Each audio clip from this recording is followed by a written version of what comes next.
kajiwa kwa kula umianga na umianga mulajijwe bakazi bana mulilanga nebo mose ino bana mulilanga basomi bana mukutanga basomi besukuli bana mukutanga bakaye bana mutiranga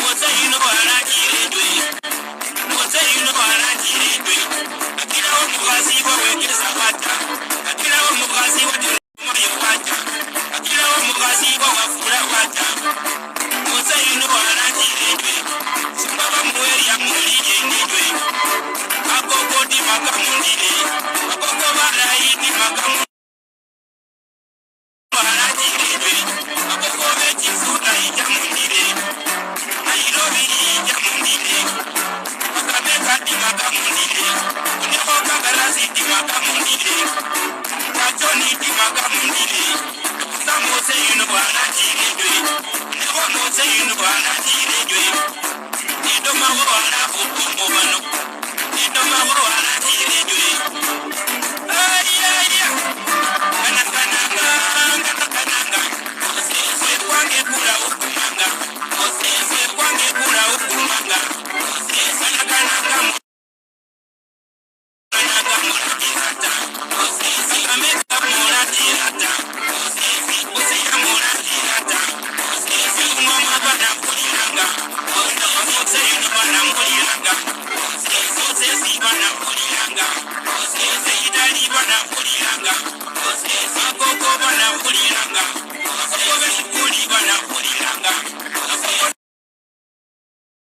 Osese ayati bana kuliranga Osese amani bana kuliranga Osese yutie bana kuliranga Osese mweri bana kuliranga Osese ewewe twende kazi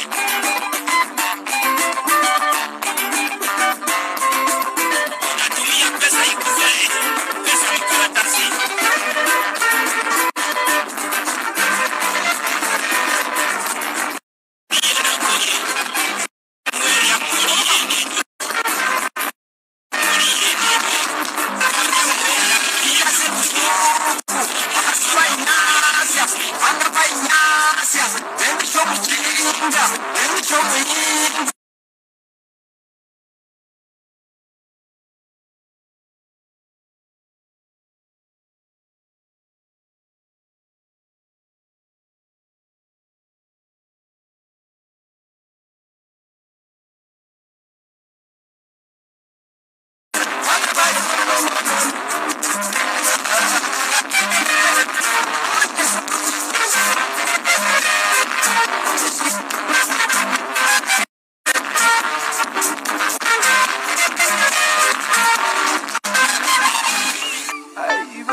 Baba, Sini wa Baba, Baba, Baba, baba, baba, baba, sini wa baba, baba, baba, jeshi ya baba, baba, baba, sini wa baba.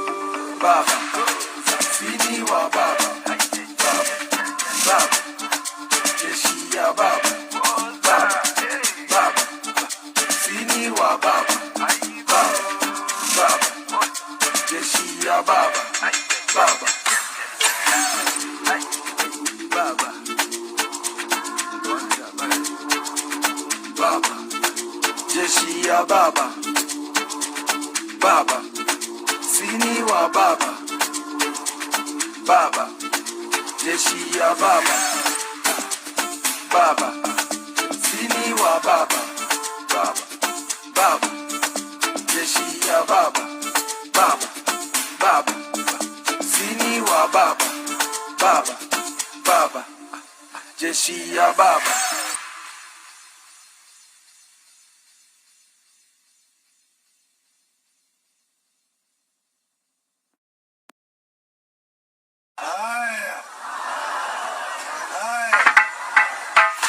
A main switch production.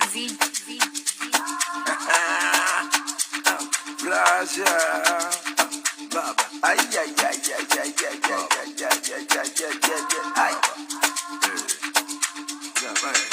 Sini wa baba, baba, jeshi ya baba, baba, sini wa baba, baba, jeshi ya baba, baba, sini wa baba, baba, baba, jeshi ya baba, baba, baba, sini wa baba, baba, baba, jeshi ya baba, baba, baba, sini wa baba.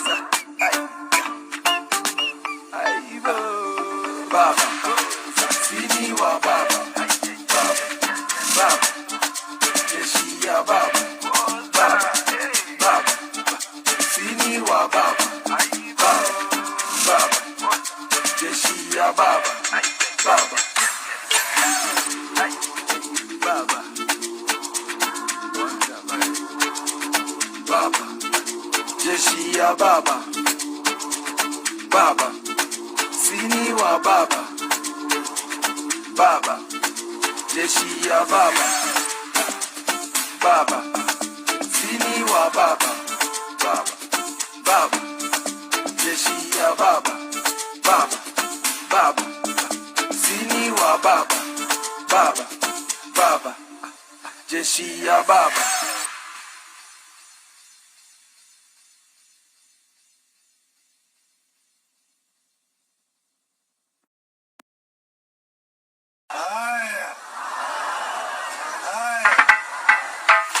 A main switch production.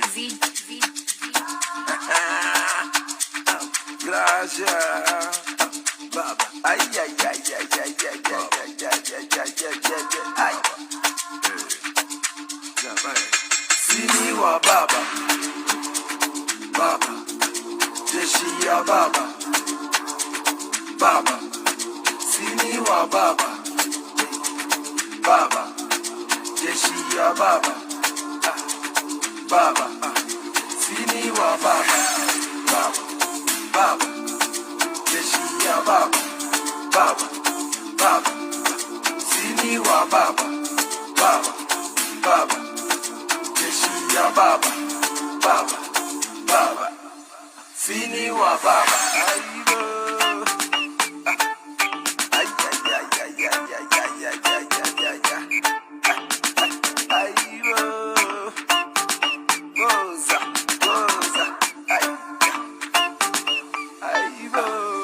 Baba.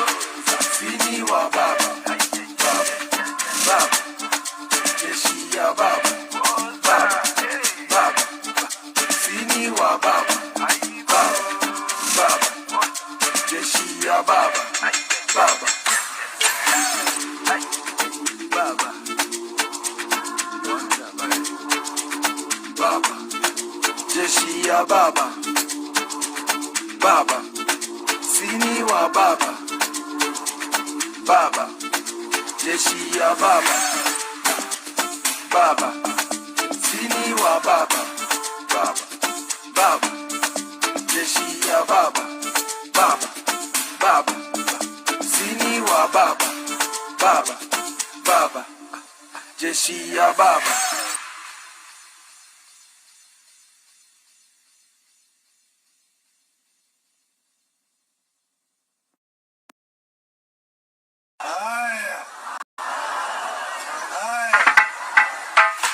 A main switch production. Raja, baba, ay ay ay ay ay ay ay ay ay ay. Sini wa baba, baba, jeshi ya baba, baba, sini wa baba, baba, jeshi ya baba, baba, sini wa baba, baba, baba, jeshi ya baba, baba, baba, sini wa baba, baba, baba, jeshi ya baba, baba, baba, sini wa baba. Ay, ay, ay, ay, ay, ay, ay, ay, ay, ay, ay, ay. Ay, goza, goza, ay, ay, baba, sini wa baba, baba, baba, jeshi ya baba, baba, baba, sini wa baba, baba, baba, jeshi ya baba, baba, baba, baba, jeshi ya baba, baba, sini wa baba, baba, jeshi ya baba, baba, sini wa baba, baba, baba, jeshi ya baba, baba, baba, sini wa baba, baba, baba, jeshi ya baba.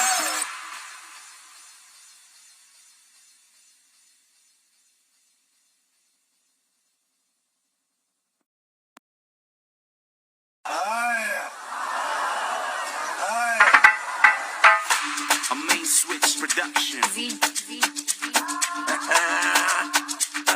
Raja, baba, ay ay ay ay ay ay ay ay ay ay ay ay.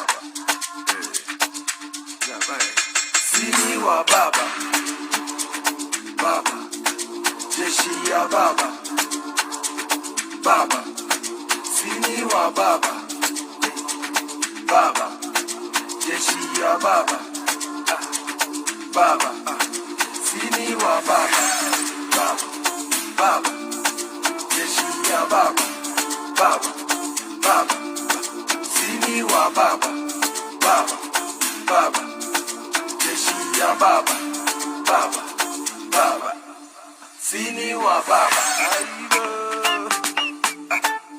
Ay, ay, ay, ay, ay, ay, ay, ay, ay, ay, ay, ay. Ay,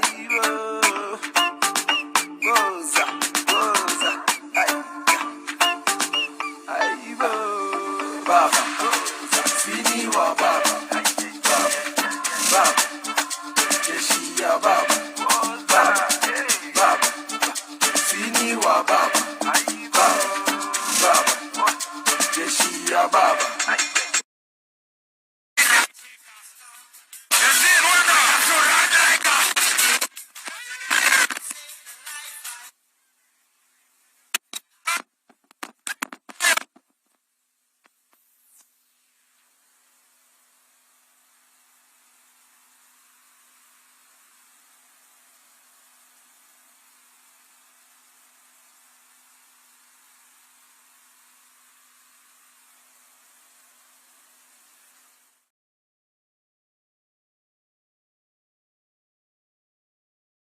Sini wa baba, baba, baba, jeshi ya baba, baba, baba, sini wa baba, baba, baba, jeshi ya baba.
Baba, jeshi ya baba, baba.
Baba, Baba, Baba, Sini wa Baba.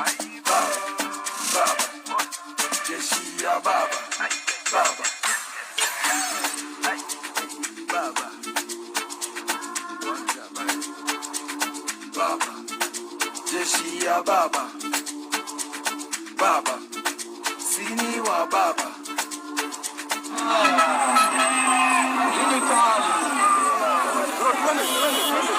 Alafu job.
Jeshi ya baba, baba, sini wa baba, baba, baba, jeshi ya baba, baba, baba.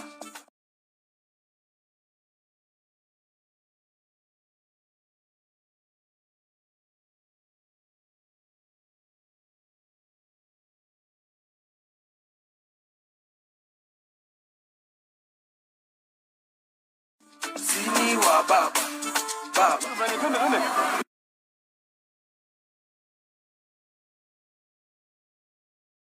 Baba, jeshi ya baba.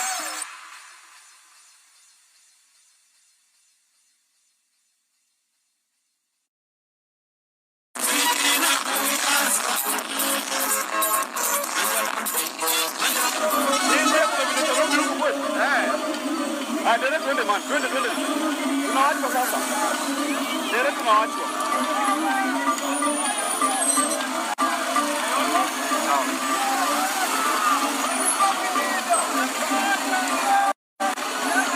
Ungepita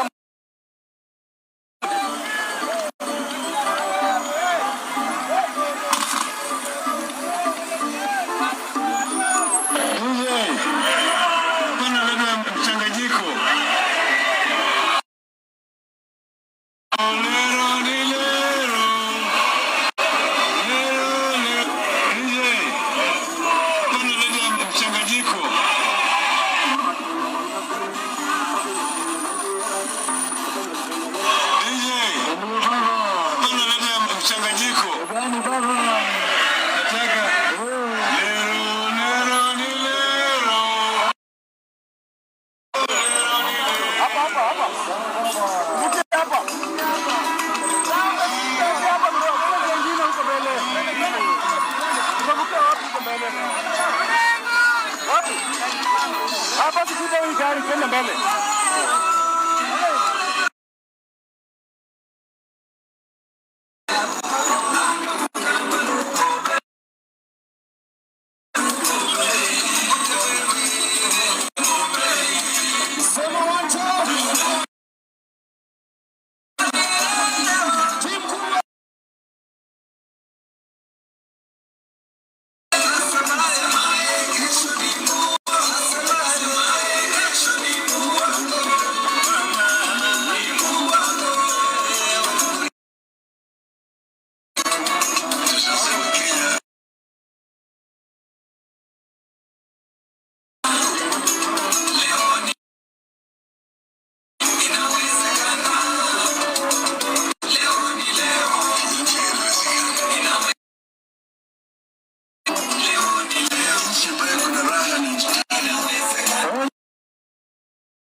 kuna kitu ya green hivi.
Nakusikia? Tuko nyuma kidogo lakini na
Hapa ni wapi? Odumbo. Hapa ni wapi? Odumbo.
Tuko na senior council James Orengo.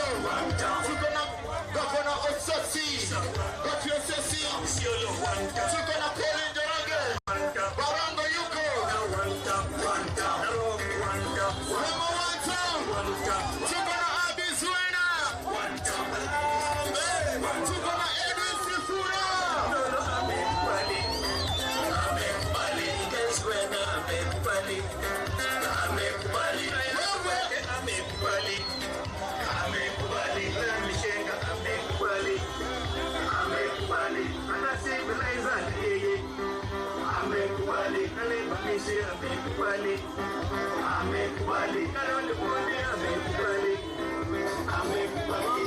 Wakishangwe na vigelegele ya party leader James Orengo.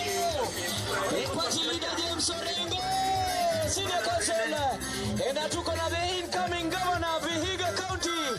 Godfrey Osotsi, wacha nisikie shangwe na vigelegele Osotsi. Osotsi.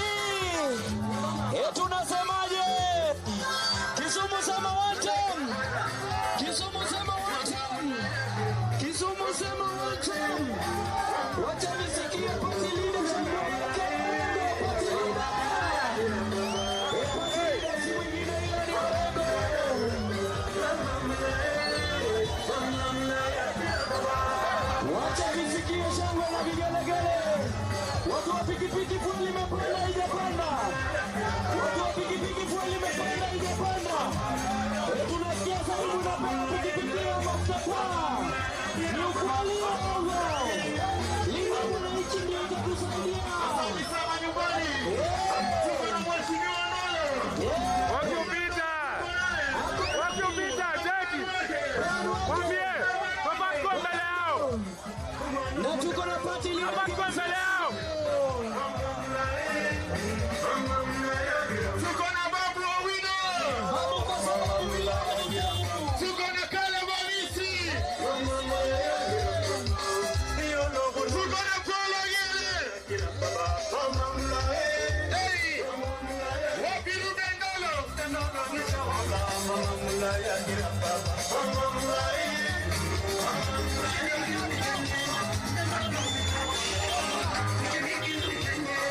Ati.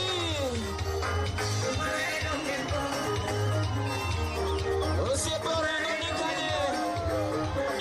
Usiepe Linda mwananchi nikanye. Usiepe Linda mwananchi unkanye.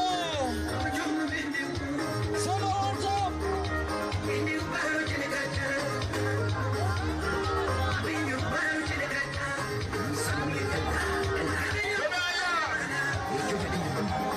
Wapi jeshi ya baba?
Does this conflict structurally change inflation?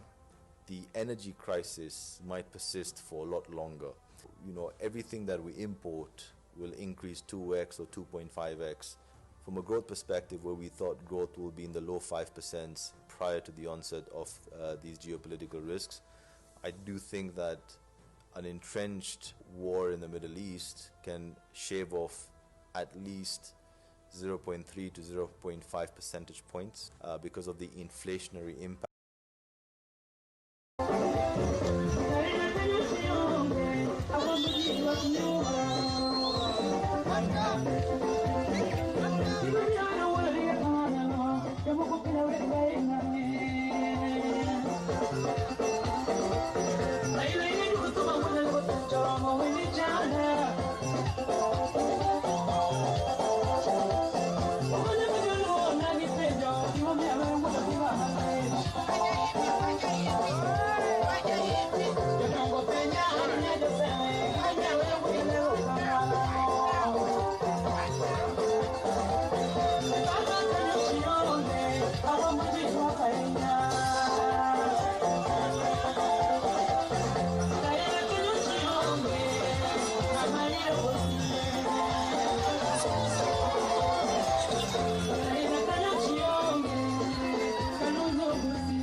Wacha nione wenye wanakaribisha Patilida James Orengo.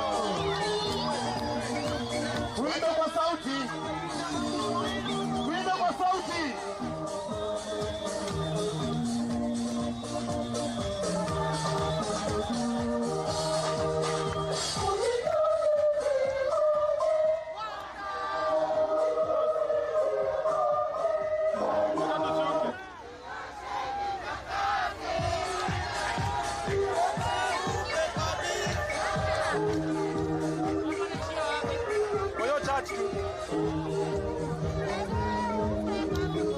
Kiasi tu boss. Asante. Sasa mama.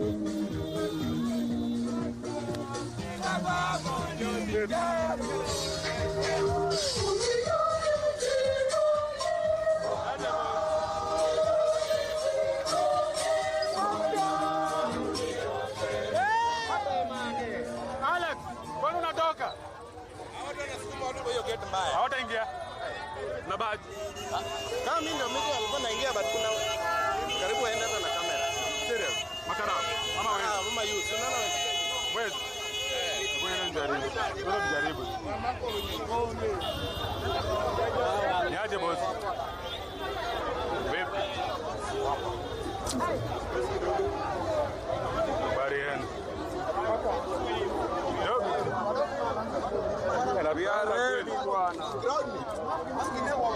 Mheshimiwa vipi? Kidogo tu. Kidogo tu. Wewe press them one bwana. Kidogo tu. Kidogo tu.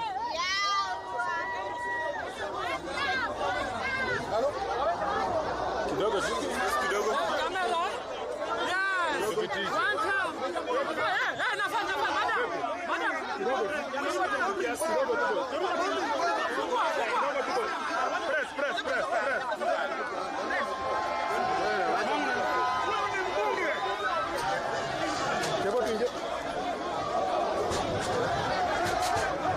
Kebo. Hakuna gate nyingine ya kuingia hapo. ile pale. Wapi? Imefungwa. Wanaingia kama.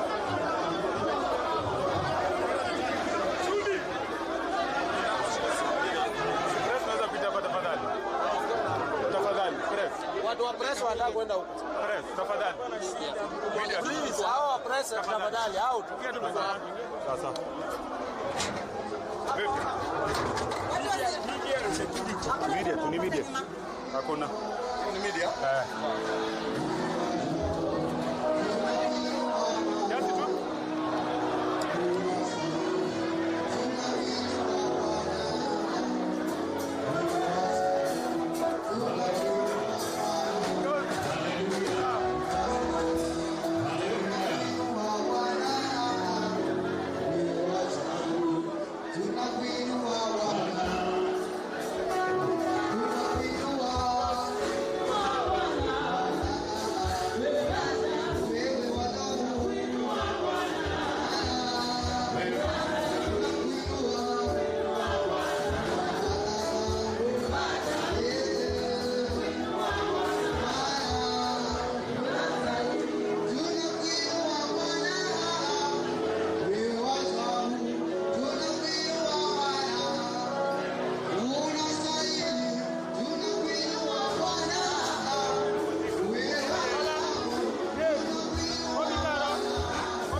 yako ametulia. I want us to be quiet in the house of the Lord. Nataka utulie katika nyumba ya Bwana. Amen. Amina. I want us to be quiet. Sote tupate kutulia. You can organize yourself. I want us to be quiet. Naweza jipanga ipasavyo tutulie. We want to thank God. Nataka kushukuru Mungu. We thank God for our guests. Tunashukuru Mungu kwa ajili ya wageni wetu. We want to start our service of today. Tunaanza ibada yetu rasmi kwa siku ya leo. Before we start our service, Na kabla tuanze rasmi ibada yetu, I want to welcome Pastor Redemptor. na nimkaribishe mchungaji Redemptor.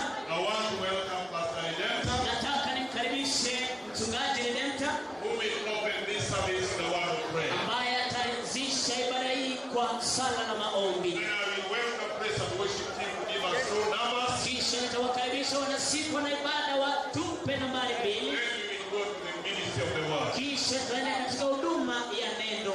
I want all of us to stand up Sote tunahimizwa tusimame as our dear pastor is opening with the word of prayer. mchungaji anapotufungulia katika maombi. Tafadhali, I want us to be quiet because we are in the presence of God. Sote tulie tukuweponi mwa Bwana. Pastor Redemptor, God bless you to open with the word of prayer. Hallelujah. Bwana Yesu asifiwe. I want us to pray. Amini tu tunapomwabudu Mungu, tunapoomba. Hallelujah. Baba wetu mtakatifu, mfalme wa falme, tunasema asante kwa sababu ya siku ya leo. Wewe ambaye Bwana ulituwezesha kuwa mahali hapa. Tunakushukuru Mungu wetu. Jehova, nakushukuru kwa ajili ya umati ambao umeingia mahali hapa. Tunapofungua ibada hii, tunaomba Yesu uwe pamoja nasi. Tuongoze kwa kila ratiba kwa sababu wewe ni Mungu. Nahitaji mkono wako Bwana utuongoze kwa sababu unastahili. Asante kwa sababu ya kila mmoja wetu, waheshimiwa ambao wameingia, washirika wetu pamoja na watumishi wa Mungu ambao wako pamoja nasi hapa. Naomba Bwana utubariki, nani katika jina la Yesu nimeomba na kuamini. Amen. Hallelujah. As we stand like that, Jinsi tunavyosimama hivyo, I want two powerful songs from our praise and worship team. I want na two powerful wanasifa songs. na ibada watupe wimbo moja wenye nguvu sana. I just want Hallelujah. one praise song. Hallelujah. Haleluya. Wote Yesu baki. Selunga, selunga, selunga. Yesu selunga, selunga, selunga kikono. Selunga kikono. Baba selunga, selunga, selunga kikono. Selunga kawono. Selunga. Saya selunga, selunga, selunga kikono. Selunga kikono. Yesu selunga, selunga, selunga kikono. Selunga wanatine. Baba selunga, selunga, selunga kikono. Selunga kawono. Yesu selunga, selunga, selunga kikono. Yesu piga Yesu wakati mazuri. Vigelegele kwa Yesu. Hallelujah. Yesu na mageyo matimono. Yesu na mageyo matimono. Yesu na mageyo matimono. Yesu na mageyo matimono. Yesu na mageyo matimono. Yesu na mageyo matimono. Yesu na mageyo Yesu na mageyo matimono.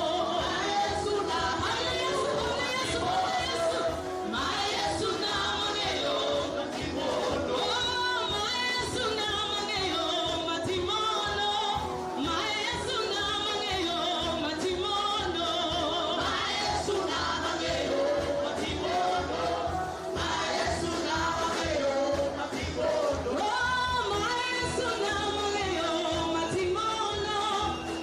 Yesu na mageyo matimono. Yesu na mageyo matimono. Yesu na mageyo matimono. Yesu na mageyo matimono. Yesu na mageyo matimono. Yesu na mageyo matimono. Yesu na mageyo matimono. Yesu na mageyo matimono. Amen. Let us be seated. We can be seated in the presence Tupate of God. kuketi Thank you so much, praise and worship team. Asante sana wanasifa na ibada. I know that our time is far much spent. Najua kwamba muda wetu umesonga sana. And we have got a lot of things to do today. Na tuna mambo mengi ya kufanya leo. Very soon I'm going to welcome the senior pastor, that is Pastor Dan. Nitamkaribisha mchungaji mkuu Pastor Dan. Just to share with us the word of God. Ili ashiriki nasi neno la Mungu. Then we will go after the presence of the Spirit of God Kisha will lead us. tutaenda jinsi Roho wa Mungu atakavyotuongoza. Our leaders, we thank God who has brought you in our midst. Viongozi wetu nashukuru Mungu ambaye ametuleta miongoni mwetu. We want to say that you feel welcome. Tunataka kusema mjihisi huru. I'm happy to see Honorable Babu. Nina furaha sana kumuona Babu Owino. We were with him at Kisumu Boys. Tulikuwa naye kule shuleni ya upilani Kisumu. I was 7 years ahead of him. Na nilikuwa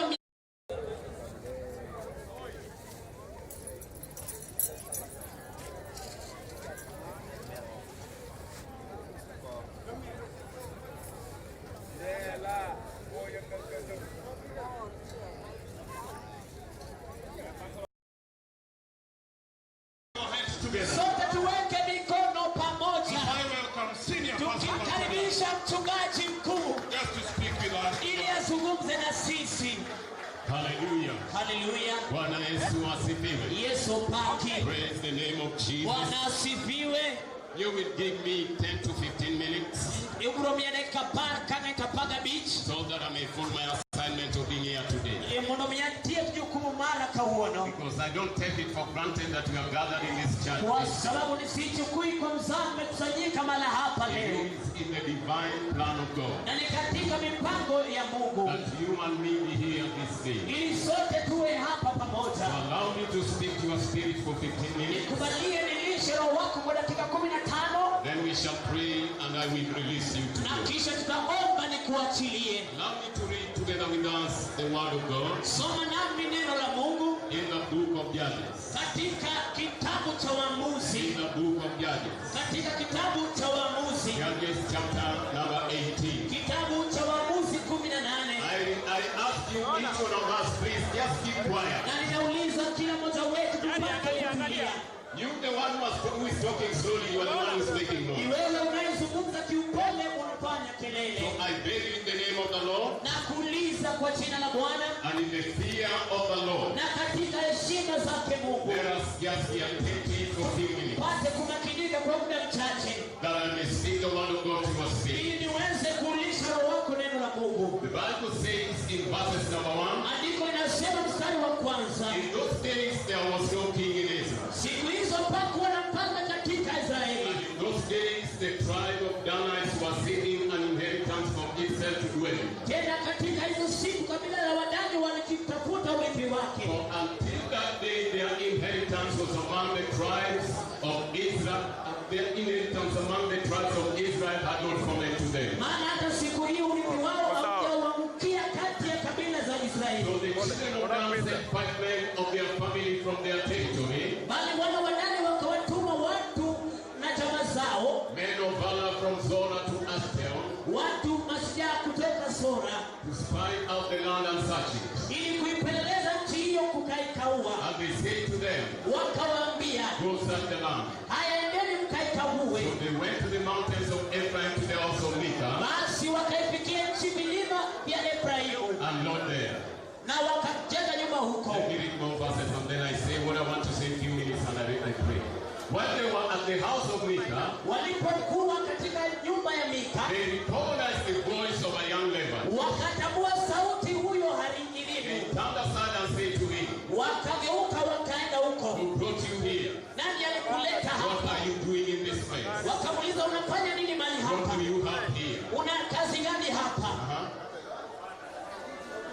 He said to them, Naye akawaambia, thus and so Micah did for me. amenijahili nami nimekuwa And kuhani he has wake, hired me and I have become his priest. na nimekuwa kuhani wake. So they said to him, Nao let's wakamwambia, inquire of God tafadhali tukatie shauri la Mungu for us. kwetu sisi. Hallelujah. Bwana You asifiwe. will continue reading that verse at home. Utaendelea kusoma fungu hilo nyumbani. But the Bible talks about the tribe that is gone down. Lakini Biblia inazungumza kuhusu kabila la Dani. I pray that all of you be attentive for a few minutes. Naomba sote tumakinike kwa muda mchache. wachache, because I just want to speak to us today. kwa sababu nataka nikuzungumzie. There was a tribe among the people of Israel called Dan. Kulikuwa na kabila katika Waisraeli wanaitwa Dani. And these people had not gotten their inheritance among the people of Israel. Na watu wao hawakupata urithi wao katika nchi ya Israeli. Everyone else had gotten what belonged to them. Kila mmoja alishapata urithi wake. But the people of God had not received what God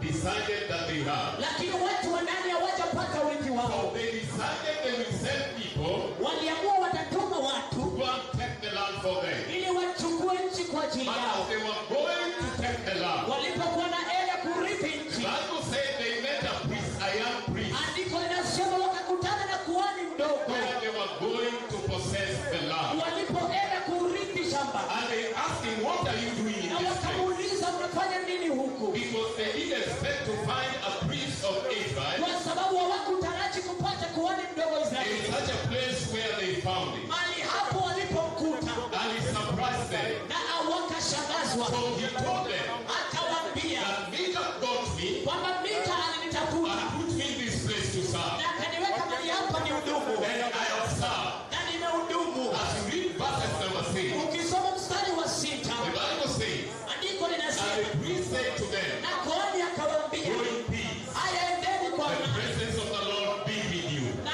mbele yenu amani ya Bwana iende nanyi, May God go with you. na Bwana aende nanyi. So the 5 men departed and went to Laish. Ndipo watu hao watano wakaenda zao, They saw the people who were there waliona watu waliokuwemo and pale how they dwelt safely in the manner of the Sidonians. na jinsi walivyokaa salama salimini huko. 5 things I'm saying and I'm sitting down. Mambo matano nasema ni ninaketi In verses number 7. katika mstari wake wa So 7. the 5 men departed and went to Laish. Ndipo hao watu watano wakaenda zao, And they saw the people who were there, wakaona watu waliokuwamo pale how they dwelt safely. jinsi walivyokaa salama When salimini. this man went to spy this land, Huyu mtu alipoenda kupeleleza nchi hii, they found a place where the Sidonians were living. walipata mahali ambapo wanasadini walikuwa na kundi, And they found when these people were dwelling safely. na wakapata hao watu wanakaa hapo salimini. I want to tell you 5 things Nataka nikwambie mambo matano that makes people not to go where God wants them to ambayo go. inafanya watu wasifike mahali Mungu That anawataraji, causes men to fail,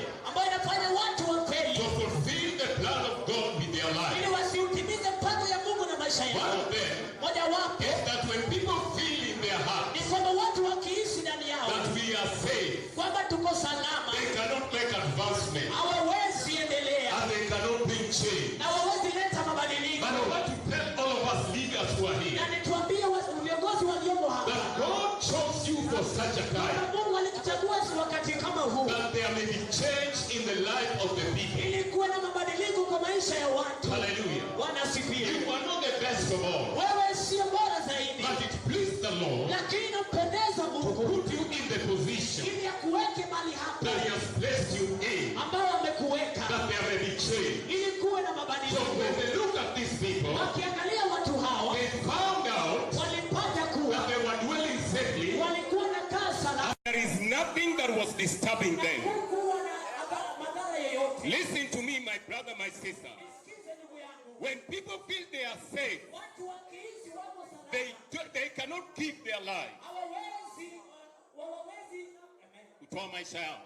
toa maisha yao. Wacha tu. Hawawezi wakatoa maisha yao ili walete mabadiliko katika maisha ya watu. Jina la Yesu libarikiwe. So these people who went to this place, the Bible says, okay, you can interpret. Umejua mimi ni mtu hapa wa kukula samaki. Sangine unapata Kiswahili inateleza. So the 5 men departed and went to Laish, Hao vijana watano walitoka wakaenda Laishi, and they saw the people who were there, na wakaona wale watu how they dwelt safely jinsi walivyokaa in the manner of the Sidonians, jinsi walivyokaa and they were quite secure, na walikuwa na starehe, and there were no rulers in the land na hapakuwa na mtu katika nchi aliyekuwa who might put them to shame. aliyeweza kuwaleta katika neno lolote. They were far from the Sidonians, Nao walikuwa mbali na wanasiasa, and they had no ties with anyone. wala hawakuwa na shughuli na mtu yeyote. In the mighty name of Jesus, Katika jina kuu la Yesu I'm Kristo, saying to us nasema kwetu sisi that the Lord who has called you kwamba Bwana aliyekuita and has put you in the position you are, amekuweka mahali ulipo, whether you are a husband in the family, hata ukiwa mchumba katika familia, whether you have been given a responsibility to take care of workers, there is something that God expects of you. Number one is that you must give your life and bring change to that family and bring change to where you are. In the name of Jesus. Safety is the enemy that hinders men and women to step out. Hallelujah. Hallelujah. Safety is an enemy that hinders people to step out. When you only care about what belongs to me, I am telling the leaders who are here today that God is the one who has chosen us. I am a leader, and I know in my heart, like today I got so many phone calls, and they were telling me you cannot do that. You cannot allow these leaders to come. I told them, man is born once and he died once. Hallelujah. Hallelujah. Hallelujah. Hallelujah. As a leader, you must be bold. You must be bold. And you must speak the truth. Hallelujah. Hallelujah. Hallelujah. Hallelujah. One thing that I've known is that when God raises you, He has raised you for people. Hallelujah. Hallelujah. He has raised you for the nation. And He has raised you for the people that are under you. When they were secure, they could do nothing. Number two, there were no rulers in the land. You know, the land can become a place where instead of having rulers, those who God has called does not become rulers. Hallelujah. Hallelujah. They does not become rulers. So because there were no rulers, there was no security and good life for men. Hallelujah. Hallelujah. Number three, there were no magistrates in the land. People who could bring peace. People who could bring understanding in the land. I pray today by the anointing of this altar. Hallelujah. Hallelujah. By the anointing of this altar, that God is going to raise us. And the agenda we have for Kenya will be established. And there will be security in the nation of Kenya. Hallelujah. Hallelujah. Hallelujah. Hallelujah. Hallelujah. Hallelujah. And the Bible says, as I end my preaching, I had a very long sermon. But I'm jumping and jumping because you have business to attend to. Hallelujah. Hallelujah. I'm so grateful to see the leaders of our nation here. I am done preaching. Praise the name of the Lord. Hallelujah. Hallelujah. Honorable Sifuna, before you leave, my wife wanted to greet you. Allow her just to say hi. Hallelujah. Praise the name of Jesus. The last point. And I'm done. The Bible says they had no business with anyone. Praise the Lord. You know, there come a time in our life where God has highly blessed us, where everything works for us. And then we say, Okobada, Jaluo Ksechi. Hallelujah. Hallelujah. Having no business with no one. I must have business with people. You must have business with people. Hallelujah. Hallelujah. As a Christian and as a believer, you are my sister, my sister. I have business with you. Yes, I'm your business. Amen. Hallelujah. Hallelujah. You must have business with people. Lazima uwe na shughuli na watu. Don't look at Gen Z and you say it doesn't matter. Usiangalie watu na useme isijali. You know I'm a pastor Gen Z, so I must talk about them. Na mimi ni mchungaji wa It Gen Z. matters. Inajali. The people that God has called us to serve, Watu ambao Mungu ametuita tuwahudumie. they matter. Wanajali. In the name of Jesus. Katika jina la Yesu. I am done. Nimemaliza. Shall I pray? Niombe. Now listen to me. Nisikize. I'm going to pray. Naenda kuomba. And I want everyone quiet. Na nataka kila mmoja awe ametulia. I want everyone quiet. Kila mmoja awe ametulia tuli. I want everyone quiet as we pray. Tunapoomba sote tutulie. In the name of Jesus. Katika jina la Yesu. In the name of the Lord Jesus. Katika jina la Bwana Yesu. Now welcome Reverend Francis. Please just come. Where is Reverend Francis? Na nimkaribishe kasisi Just come Francis. and pray. Uje uombe. We will just pray. We will not do a lot of things today. We'll just pray. And you'll give me the microphone. And I will say 1, 2 things. And then we'll give the microphone to the leaders. They say 1 or 2 things. And we shall be done. Amen. I want our leaders to stand up. Na viongozi wetu kwa heshima tusimame. We want to pray with them. Tunataka kuomba pamoja nao. Let us pray. Tuombe sote. People who are standing behind, Watu wanaosimama kule nyuma. I want you to stretch forth your hands. Na ninakuuliza unyoshe mkono wako mbele. And say a word in the lives of these our leaders. Na utamke neno kwa ajili ya maisha yao viongozi wetu. Before I finally make the final prayer. Kabla nitamatishe kwa ombi la mwisho. Can we just raise our hands towards them and speak a word? Tunyoshe mkono tutamke neno. Just speak 1 or 2 words. Tamka tu maneno mawili matatu. Just speak a word. Tamka tu neno. Let us pray. Sote tuombe. Dear Heavenly Father, Ewe Mwenyezi Mungu, the creator of the heavens and the earth, muumbaji wa mbingu na nchi. Lord, we know that leadership comes from you. Bwana, tunajua uongozi watoka kwako. We thank you, Lord, for the leaders you have with us today. Tunakushukuru kwa ajili ya viongozi walio nasi leo. Lord, as I stand on this altar, Bwana, nikisimama kwa madhabahu haya, I want to bring them before your presence. nataka niwalete mbele ya uwepo wako. Lord, you cover them Kwamba ewe Bwana uwalinde with the precious blood of your Son, Jesus Christ. na damu ya mwanao Yesu Kristo. Thank you, Lord, for the vision you have given them. Asante kwa maono ambayo umewekeza kwao. For this beloved country called Kenya. Katika tawala nchi hii tukufu la Kenya. Lord, may you help them. Bwana, ewe uwasaidie. To change things that needs to be changed. Ili walete mabadiliko yanayostahili. May you help them. Bwana wasaidie. To fix things. Ili walete vitu that need to be fixed in this country. Ambavyo vinastahili zibadilishwe. We pray for favor. Tunaombea kibali upon their lives. juu ya maisha yao. We pray for the spirit of courage. Tunaombea roho ya ujasiri in their lives. Katika maisha yao. Lord, I know in the Bible. Ewe Bwana, najua katika Biblia. Never used cowards. Hauwezi tumia wapumbavu. But Lord, you use people who are courageous and strong. Bwana, unatumia wajasiri. And you change the nation. Na unabadilisha mataifa. Father, I want to commit them into your able hands. Ewe Bwana, nataka kuwakabidhi mikononi mwako. That Lord, wherever they will be going. Ili Bwana, popote waendapo. Your protection will be upon their lives. Ulinzi wao utakuwa katika maisha yao. Lord, we thank you for honorable. Bwana, tunawashukuru kwa ajili ya waheshimiwa. Honorable Sifuna.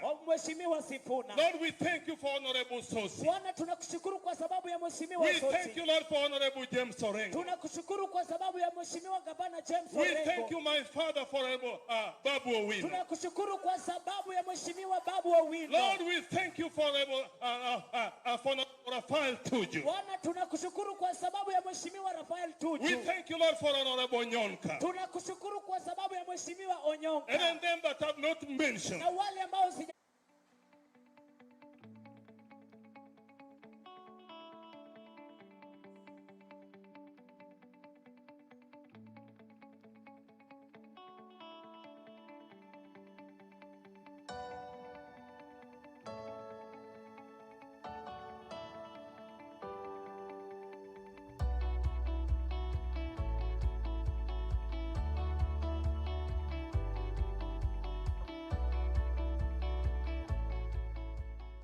And we honor you. For in Jesus' name we pray. Can we say amen? Tuseme amina. God bless you. Basi Bwana Yesu asifiwe. tunaweza keti tu dakika kidogo. Amen. Bwana asifiwe. Bwana Yesu asifiwe. Jambo ambaye ninataka niseme ni haya. Tuko katika madhabahu haya na tunamshukuru Mungu. Nimeshukuru Mungu sana kwa mguu wa His Excellency James Orengo kuingia hapa. Mungu akubariki sana, pamoja na viongozi wote. Tunasema kwamba Mungu awabariki sana. Asanteni kwa kukuja. Utukufu kwa jina la Yesu. Amen. We are so grateful and we are so happy that you find it in your heart to come and be together with us and worship with us this Sunday. Every leader, the Lord bless you. The next thing that I'm saying, I had not taken an offering today. Na umejua wachungaji na sadaka. Sema amina. Amen. Sema amina. Sema amina. Bwana Yesu asifiwe. Hallelujah. Mimi nimemaliza hapa, narudishia hii microphone au viongozi. Lakini kabla sijawarudishia, nataka niseme kitu na watu wote wasikie. Utukufu kwa jina la Yesu. Hallelujah. Amen. Amen. Kwa mheshimiwa Babu, asante sana. Wewe ni mmoja wetu hapa Nyalenda na tunafurahi sana. We are very proud of what the Lord has done in your life. And we love you. We love this man. Amen. Praise the Lord. Hallelujah. Ninaenda kukaa na nitarudi tu kuomba mkitoka. Hiyo tu peke yake. Hiyo ndiyo nitarudi hapa niombe muende. Katika hii kanisa yetu hii inaitwa The Triumphant Christian Church. Jina la Yesu libarikiwe. We are the Triumphant Christian Church, only one in Kenya. Bwana asifiwe sana. Tuko na branches sehemu mbalimbali katika nchi yetu na mimi ndiye the overseer of the Triumphant Christian Church. Jina la Yesu libarikiwe. I am the overseer of the Triumphant Christian Church. Na nimefurahi sana siku ya leo. Jambo ambaye ningependa niombe mbele ya hao viongozi. Leo hata kama sijachukua sadaka ya hao watu wa omena na watu wa nini, viongozi leo ndio watatoa sadaka kubwa kubwa na jina la Yesu itabarikiwa. Amen. Sio sadaka yangu kukula peke yake.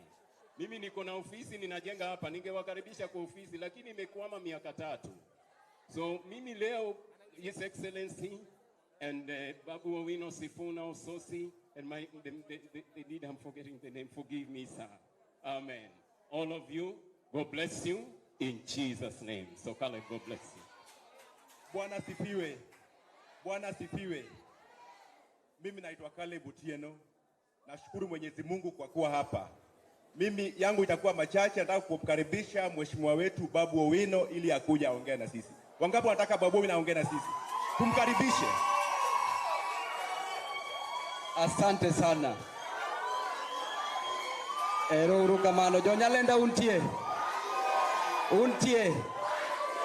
Ero kamano kadwa chunge wiye ka sana. Ero urukamano. Ero urukamano koro.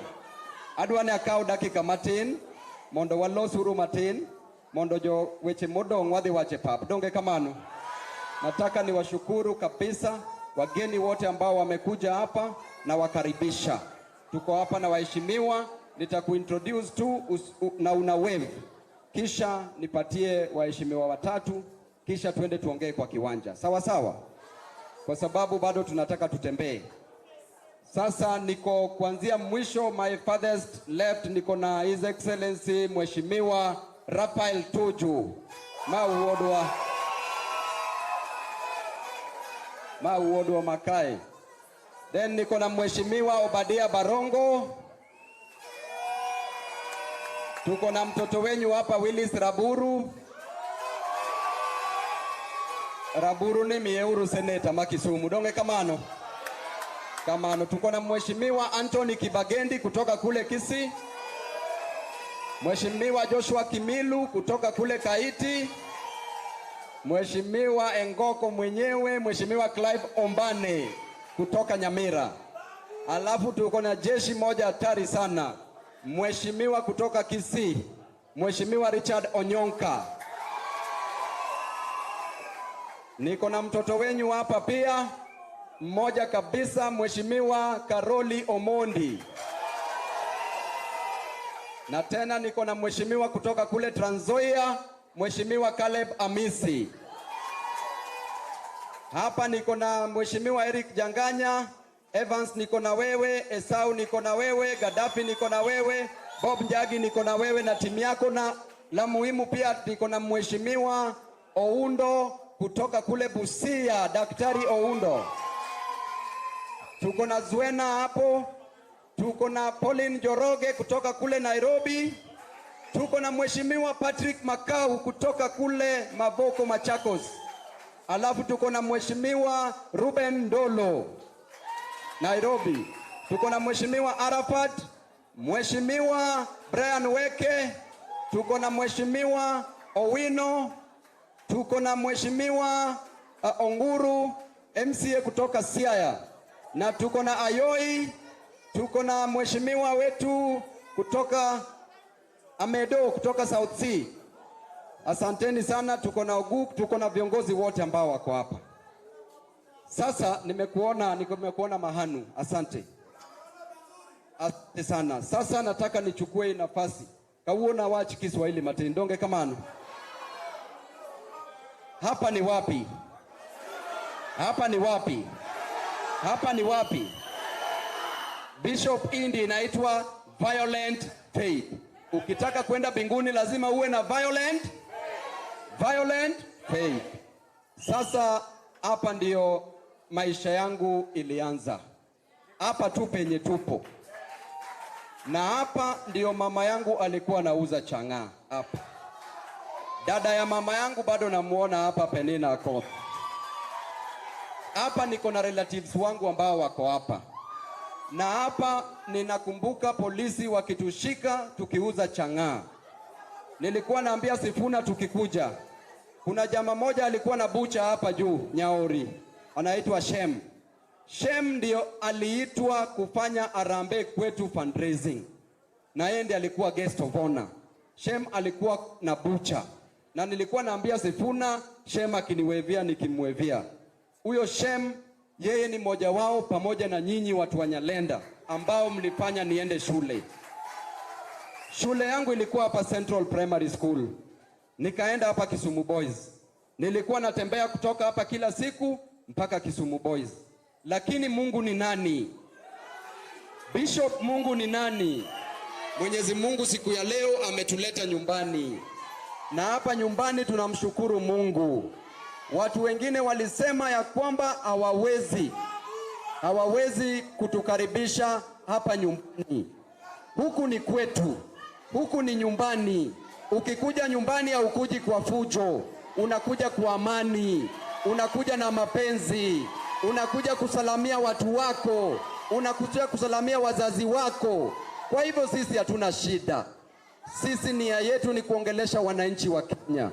Hatuna haja kupigana na watoto wetu hapa. Wanasiasa ambao wanalipa watu. Mheshimiwa Oron, wewe ni MP wa hii area. Umepewa pesa kuorganize goons, kuua watoto hapa, kuua watu wetu hapo. Mheshimiwa Ouda, wewe ni former MP. Hauwezi kuwa MP 2027. Hii Kisumu Central ni tofauti. Mimi mwenyewe ni constituent wa Kisumu Central. Na wewe unataka kuwa MP wangu na unatuma watu. Mama yangu anakupigia kura na alikuwa anakupenda. Unatuma watu waue mtoto wake. Wewe ni shenzi sana. Huyo si mtu wa kuchaguliwa hii Kisumu. Waheshimiwa kama adui, msitumiwe. Nimejua wewe ni MCA, unataka kwenda Kisumu Town East. Unatumiwa kama tissue paper. Unataka uwe hawa watu. Unataka kuwaua. Umewanunulia sanduku la maiti. Umetengeneza bills ready. Na unataka kuwaua. Sasa tunawaambia, leo tunakuja kwa amani. Goons ambao wamewekwa hapo Kachok, mtoke hapo. Tuko wengi. Tuko wengi. Tuko wengi. Tuko wengi.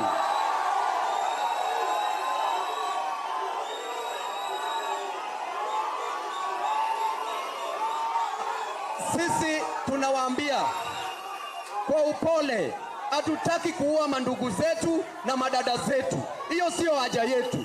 Ouda, kama wewe ni madara, ulisema utatupeleka biguni. ulisema utatupeleka kwa Mwenyezi Mungu. Ouda, wewe ulisema utatupeleka kwa Mwenyezi Mungu. Tunataka tuone leo tutaenda kwa Mwenyezi Mungu siku gani? Tumekuja na amani, na wacha tumalize na amani, tupige siasa yetu na amani na tuenze zetu. Kwa hivyo goons wako hapo Kachoko, tokeni hapo. Kama mtu support, enda ulale, enda utafute chakula upelekee mama nyumbani. Unapewa 1000. 1000 inatoshana. Is 1000 enough to take somebody's life? Is 1000 enough to take somebody's life? Is 200 shillings enough to take somebody's life? Lakini wewe unapewa pesa, unajiita goon. Wewe ni kuna aina gani? Saa hizi tunataka goonship yenye tunapiga ni economic goonship. Si goonship ya tokeni hapo kwa unyenyekevu. Tokeni hapo kwa upole. Sisi hatuna shida na nyinyi. Jambo la mwisho. Nimekuja hapa na wageni. Nataka nikaribishe wageni. Bishop, usijali kwa nini nimekasirika. Shetani akifukuzwa, hivi ndiye shetani anafukuzwa. Hatubembelezi shetani. Jambo la mwisho. Nataka nichukue nafasi kuita Mheshimiwa Osotsi awaongeleshe watu wa Nyalenda. Tukitoka hapa kwa utaratibu, kwa unyenyekevu, usigwae. Hata ukipata gulu kwa barabara, usigwae. Tunaenda wapi? Tunaenda wapi? Tunaenda kwa rali. Tutoke hapa tuende kwa rali. Tutatembea, tutaenda mpaka kwa rali. Sawa sawa? Wale watu ni wachache. Watu wenye tuko nao hapa ni watu kama over 10,000. Hawawezi hao watu. Mheshimiwa Osotsi, karibu.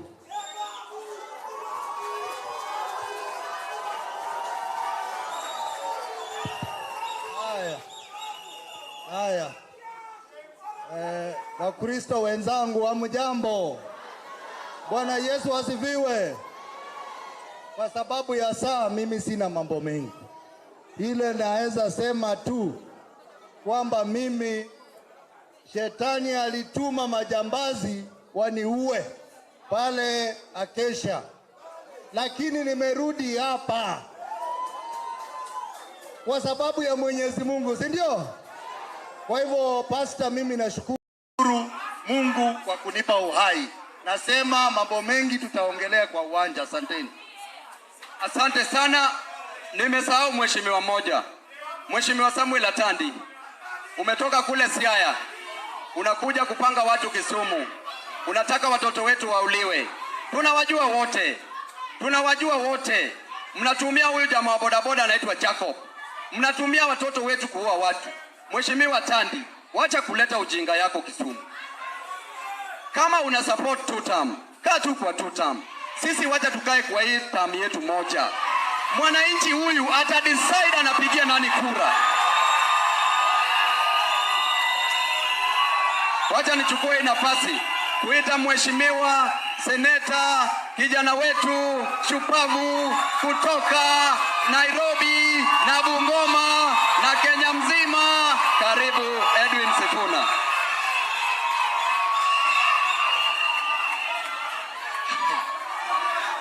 Asante sana kwa wote ambao umefika kwa misa hii ya kanisa la Triumphant. Nataka niwasalimu kwa jina la Yesu. Hamjambo? Mnaniona vizuri? Mnaniona vizuri? Huku mnaniona vizuri? Mimi ndio Sifuna. Na nyinyi ni kina nani? Nyinyi ni kina nani? Na ndio wajue hapa ni wapi. Hapa ni wapi? Lazima wajue tumefika. Mimi yangu itakuwa jambo moja peke yake kwa sababu ya muda. Nataka nichukue fursa hii kushukuru ndugu yetu Babu Owino. Babu, ulituambia unatuleta nyumbani utuonyeshe mahali maisha yako ilianzia. Na nataka niseme Bishop, kweli Mungu anaweza kukuinua kutoka kwa umaskini uwe mtu mdogo. Saa hii tunatarajia Babu Owino awe gavana wa jiji la Nairobi.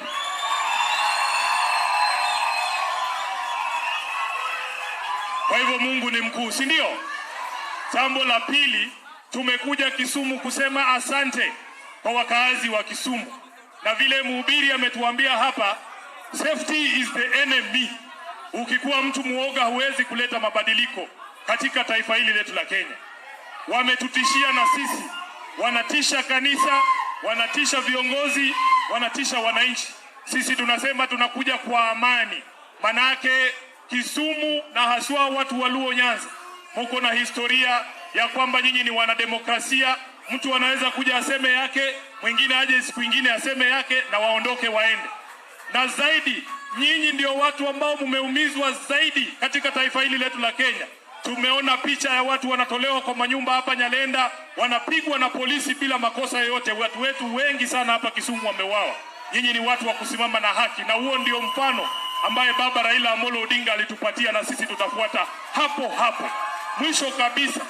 Mwisho kabisa, nataka niseme asante kwa watu wa Kisumu, kwa sababu baada ya wale majambazi kuvamia ndugu yetu Osotsi, watu wa Kisumu ndio walitoa majina ya hao vijana walifanya hiyo kitu, wakatuonyesha mahali wanaishi, wakapelekwa kukamatwa na wakatuambia mfadhili wao ni nani. Asante kwa kushikilia mtoto wetu bwana. Asanteni sana watu wa Kisumu. Mungu awabariki, mengi tutasema kule nje. Asante sana. Ngoja kidogo babu. Unajua kuna ombi limetolewa hapa na kanisa. Hawa viongozi wametembea na bahasha kidogo hapa kwa ajili ya mradi ambao unaendelea wa kanisa. Na pia mhubiri alikuwa amesema mama yetu wa hii kanisa anataka kunisalimia. Si labda nataka nibarikiwe hapa saa hii. So naomba mchungaji aje pamoja na mke wako ili uweze kupokea hii sadaka yetu kidogo, alafu mturuhusu tuende kule kwenye kiwanja. Dakika moja tu tafadhali.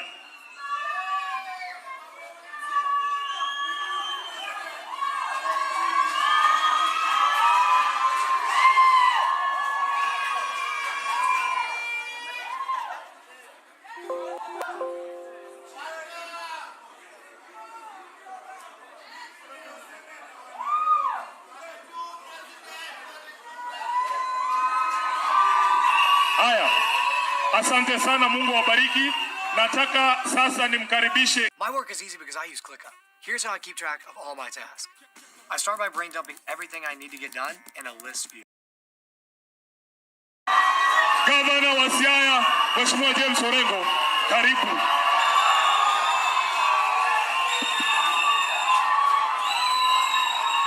Akiana los que doluo monde. Awal que doluo monde. Janyalenda untie. Janyalenda man kau tigna barge.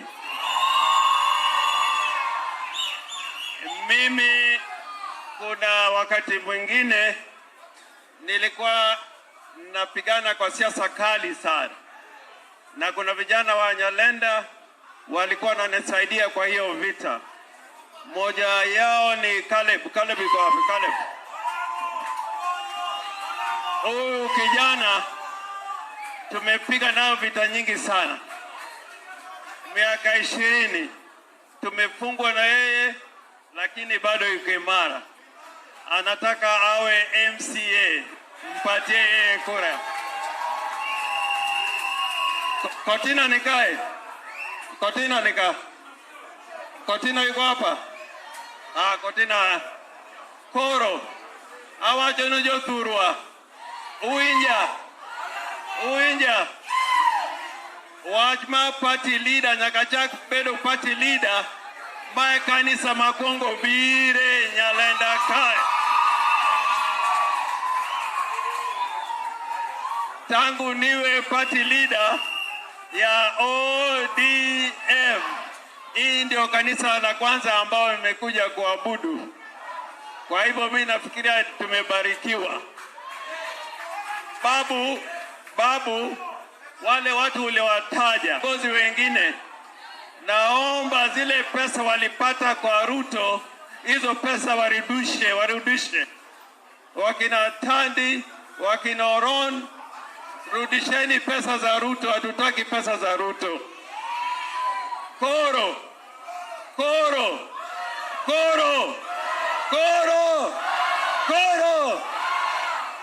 Wadi koso kwa de. Girani uyego. Jarimo uyego tigna bargi malo. Obi amor wadi pap. Can do be pap.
ni mbio mbio. Ambia na nini mbio? Iko live bado. Sawa. Babu Cholo. Mato! Bana mbio mbio before tuanze. Mbio mbio ndio wa kwanza kiongozi. Leta kamera.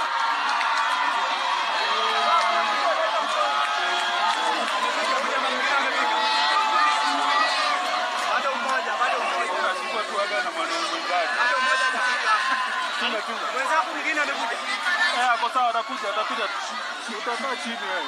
Tukianza na hao watoto washuke, hao watoto.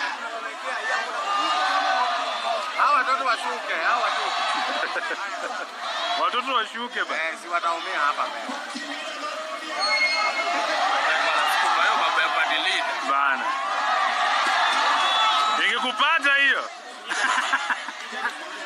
Ndio nakwambia wewe tebuka. Inama, ikianza ni hivyo wewe. Naangalia hapa. Kwa sawa. Hapo sawa huyo.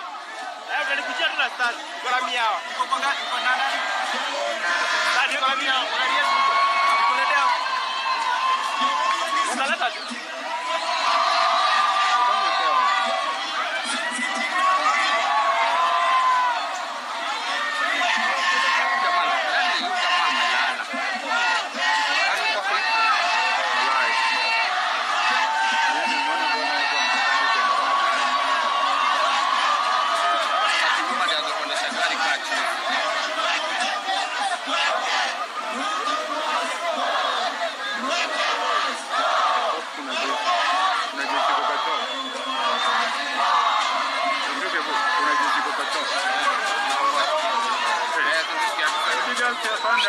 Kuja upande hapa.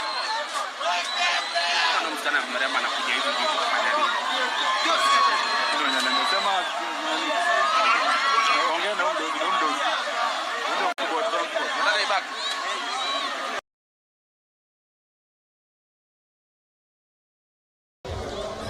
Sasa baki na manacha ushuru. Natuma hivyo. Atuma madam. Ama upate tu madam. Ama unpedu wako hapa. Sijui ameenda wapi. Sasa ninayo. Tuende sasa hapa mbele katalamba chini boy. Ngoja uone huyu. Wewe toto shuka wewe utaumia.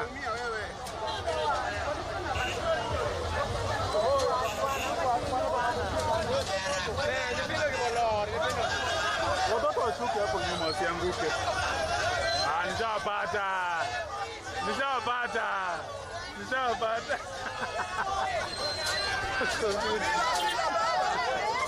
Tuko sawa.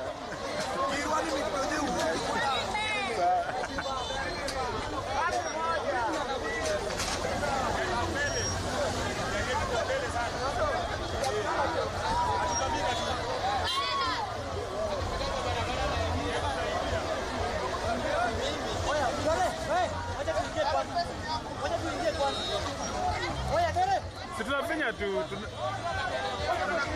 Tunafinya tuende. Tufinye tu.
Presidente kuna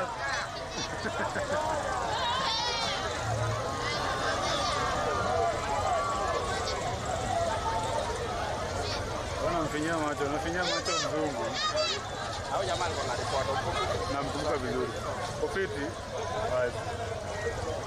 Anakusimamia bajaji bro. That's you.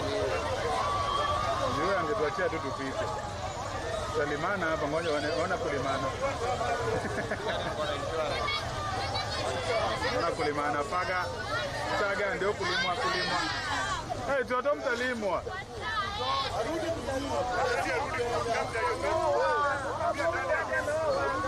Mko vipi? Hata Nairobi hata Kanyaga pale amepekea. Imfikie. Atandi kitu hapo. Atandi arudi Burundi. Atandi ajaribu mchezo wake analete hapo. Na huyo pia anaomba pombe kwa baba wa nani yule? Atandi sasa tunakwenda anaomba udani sangwenda. Nataka nimwambie Atandi wewe tuachie njia. Huyu ndo anatuachia. Atandi yuko document command anajalete ngoko. Wacha kukusha kwa kisungani nala. Sasa tunaingia mambo leo tumesha mobilize tu hapo hivyo. Hata kuku inakuwa ndani. Wewe kataza yasi kule.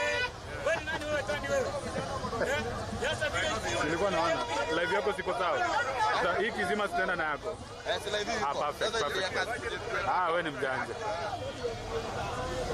Kama bajana nijapenda live hiyo. Au si atuachie tu njia. Ameng'ang'ana hapo ni kama tako zingine. Bado Fred afune. Wata. Dozi. Ati tusimamishie hii. Nimwambia tusimamishie hii. Dozi. Wata. Wacha uone. Dozi. Wacha situsimamishe kidogo. Kisha na nikoni. Inamaanisha vipi nasikika? Vipi mwakisha? Zimezidi. Nimeacha. Sawa, acha nyamaza.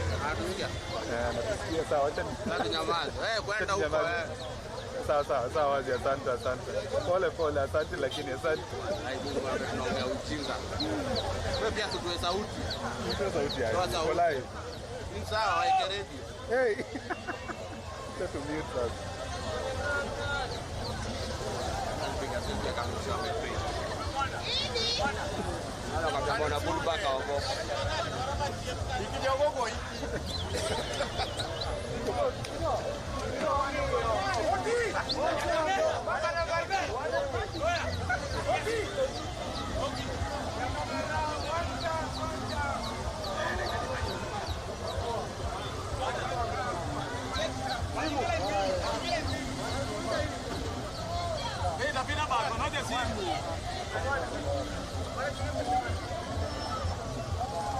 Right, ananipigia anajua tunasikika pia tena.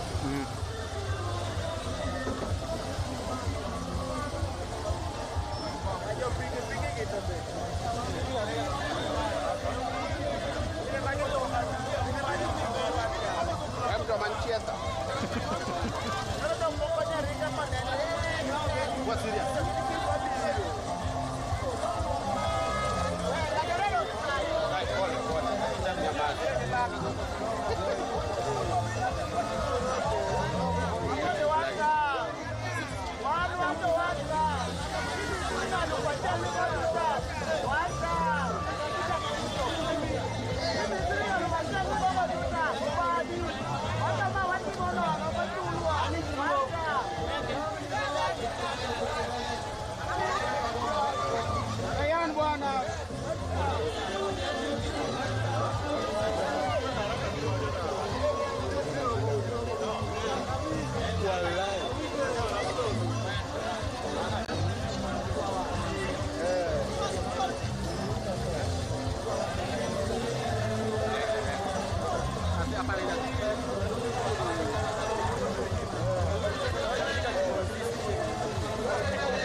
Aende mbele katoka kupige mafuta.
Sikujua. Pole sana.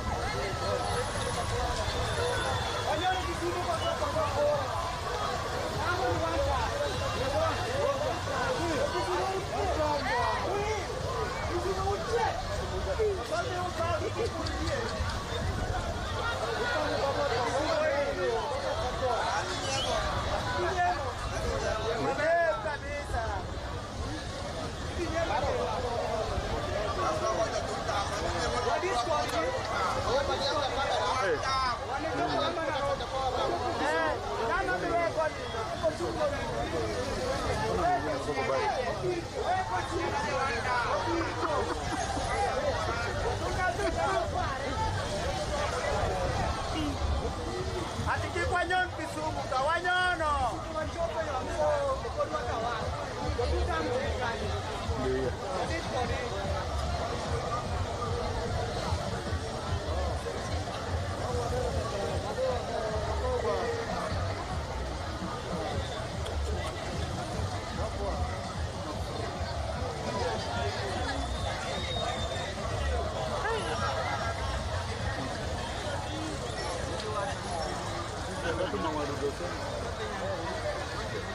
Inakianguka.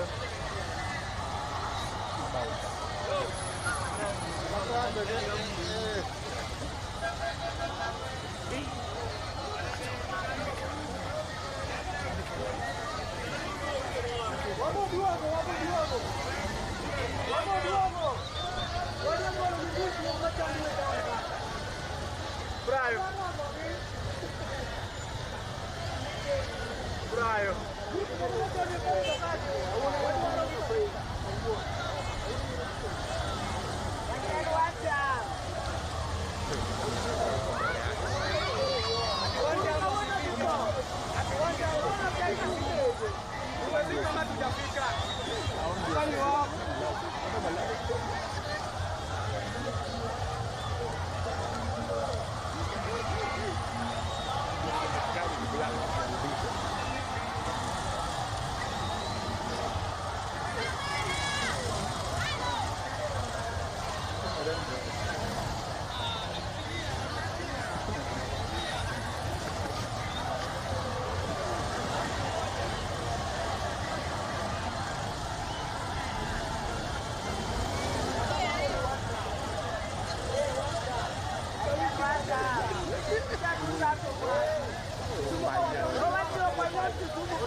At GoDaddy, we know your website is the center of your online business.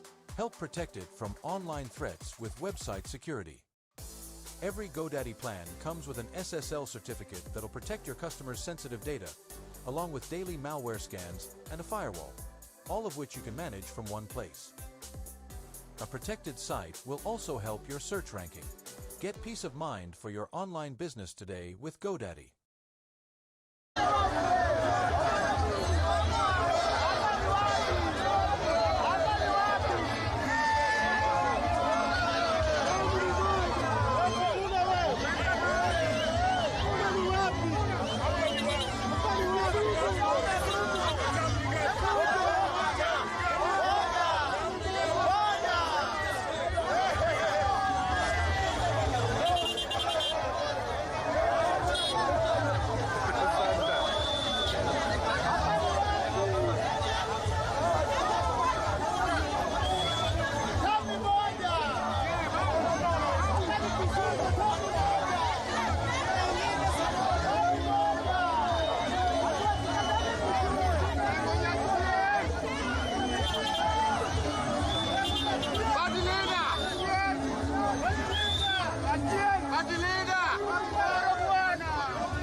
Usichoke.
I'm Sean.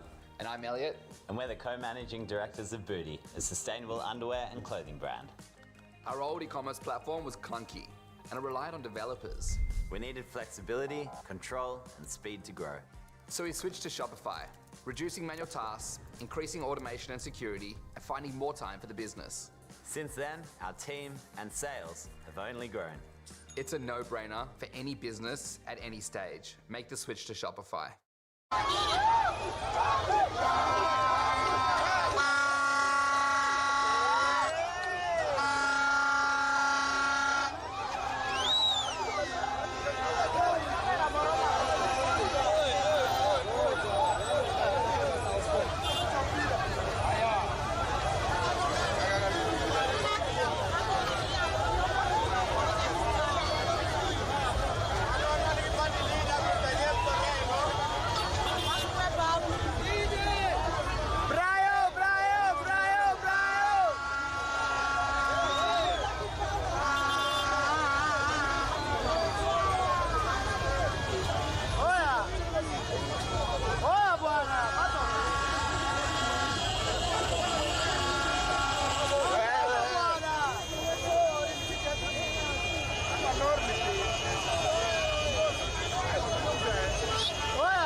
Tafuta gari.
Side mirror, mse anatumia side mirror.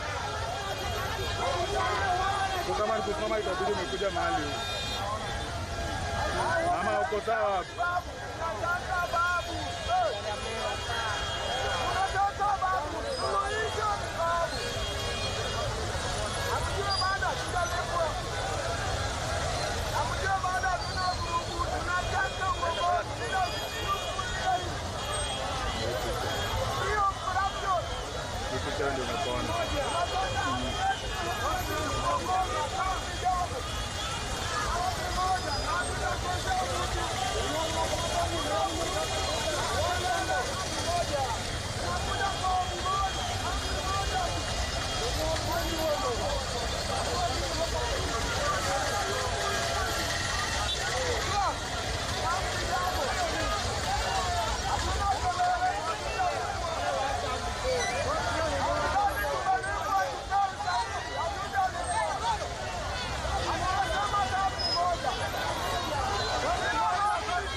Ndio unaona.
tayarisha tuende wrong side.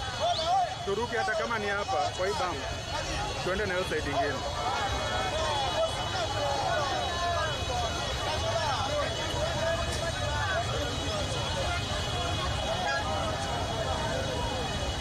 Bas, ingia hivi.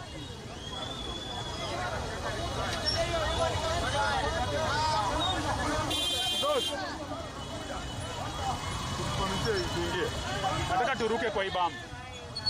Kuna bump iko hapa, nataka turuke tuende hiyo side. Najua vizuri sana. Acha wapite. Nimwambie.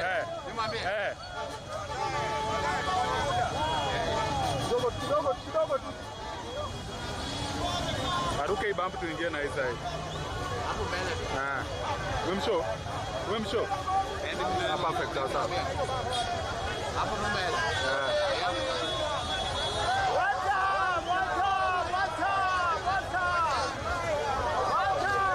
Naende imejaa watu. Twende hiyo nini kweli wrong?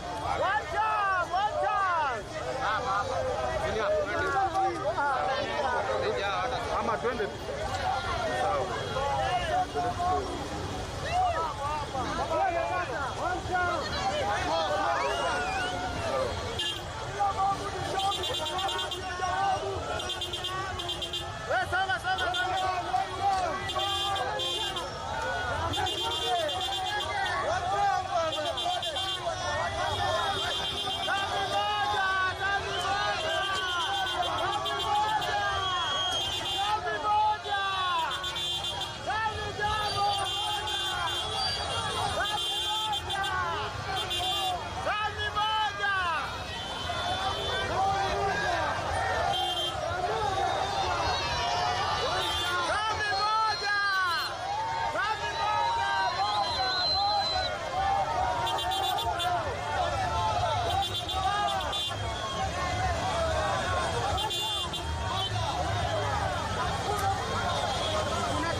I'll put it on the bottom.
Thank you.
kule kimba.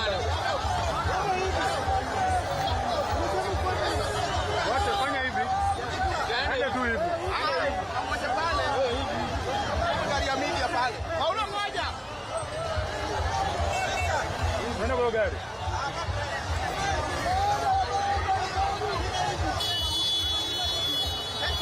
Enda pale.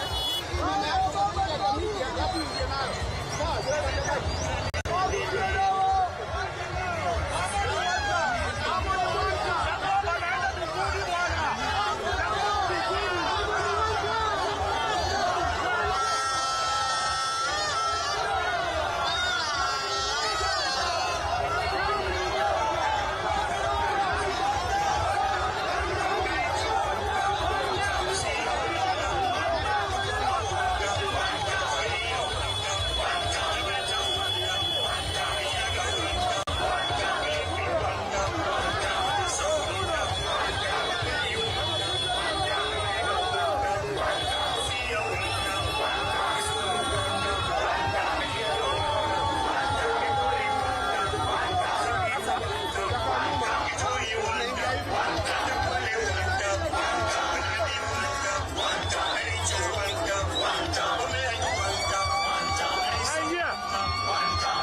wote ambao wamekuja hapa. Nataka nikaribishe Edwin Sifuna.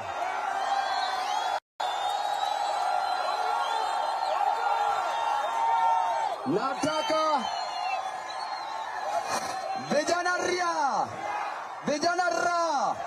Nataka nikaribishe Godfrey Osotsi. Nataka nikaribishe Caleb Amisi. Nataka nikaribishe Rafael Tuju. Walikuwa wanatesa mtoto wetu, wanatesa baba yetu, wanatesa moja wetu, alafu wanasema tuko pamoja. Tuko pamoja, tuko pamoja. Tuko pamoja, tuko pamoja. Nataka nikaribishe Anthony Kibagendi. Nataka nikaribishe Obadaya Barongo.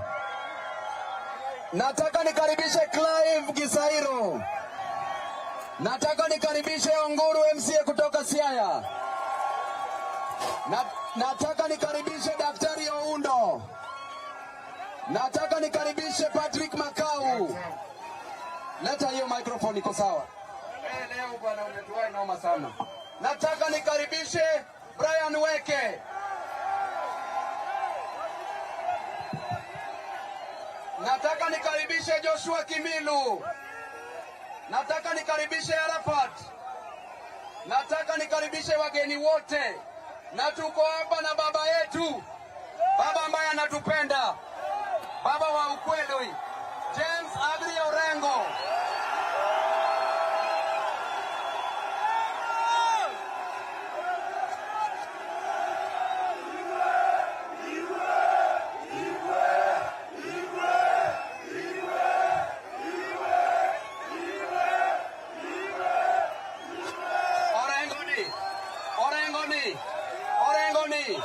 Orengoni, enosie pomok miwanyach. Orengoni, Jokanyanam, negi wacho no kwa chop kaka uono. Donge wachopo, tokuwa yaka donge wadi eradi, tokuwa di kaja donge nyakolo swachu. Ere kijana mwana moya kama njigi titi. Nione kwa mkono, kuna kijana yeyote hapa kuna kazi? Kuna kijana yeyote hapa amepewa kazi na broad-based government? Kwa hivyo tunasema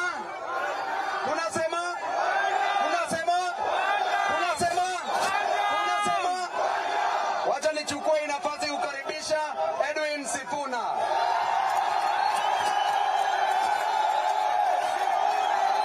Haya, Jodhurwa untie. Huko juu mnaniona vizuri? Hapa mnaniona vizuri? Hapa nyuma mnaniona vizuri? Mimi ndio Sifuna. Na nyinyi ni kina nani?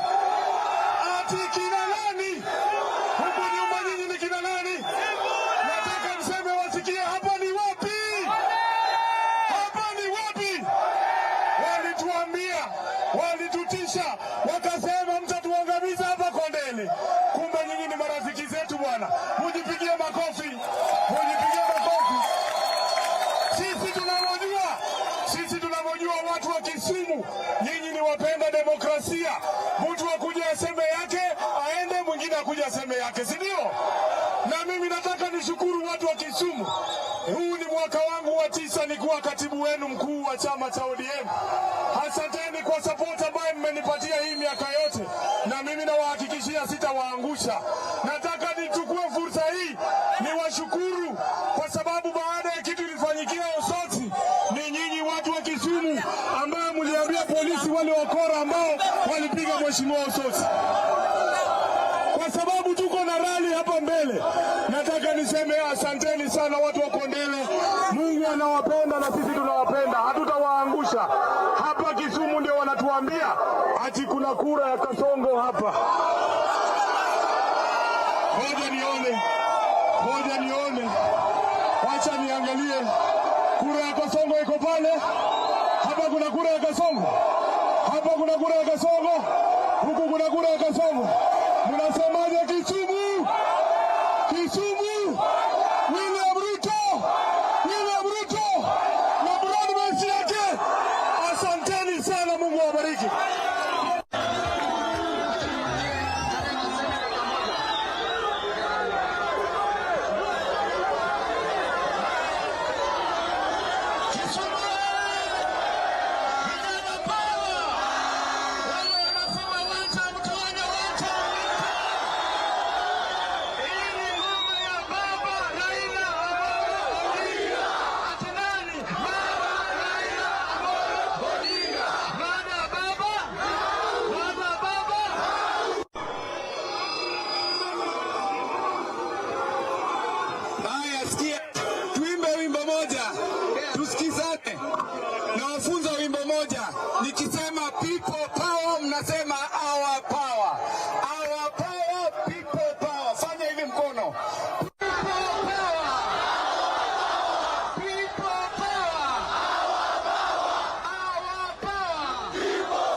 waachie hapo, lazima waongeleshe kwa rali. Ataongea kwa rali.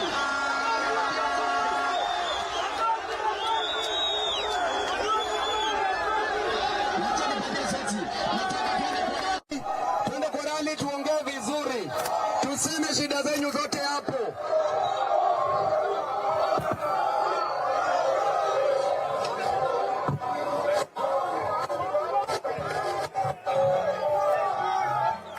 Kisumu wewe.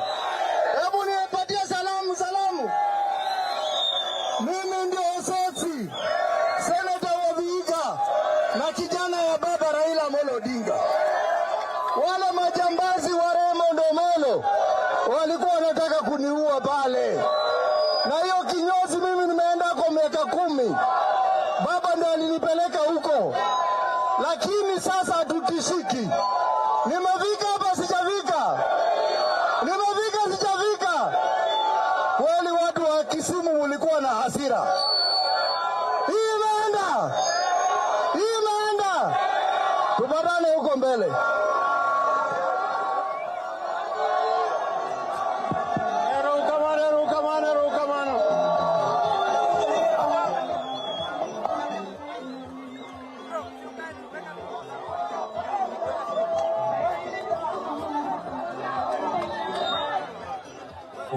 Check.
paka kimama yangu nimekufa, sio paka.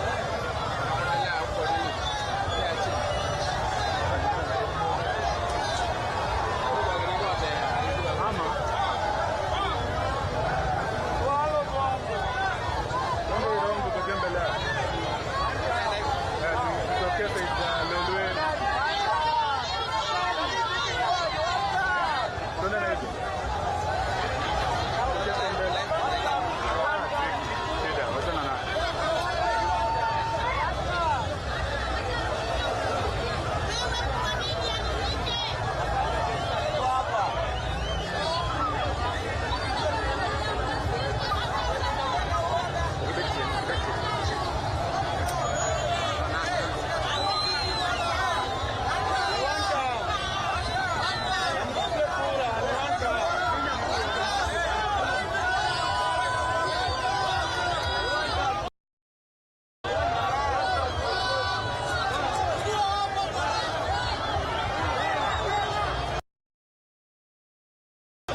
Endo dance na wenzako huko.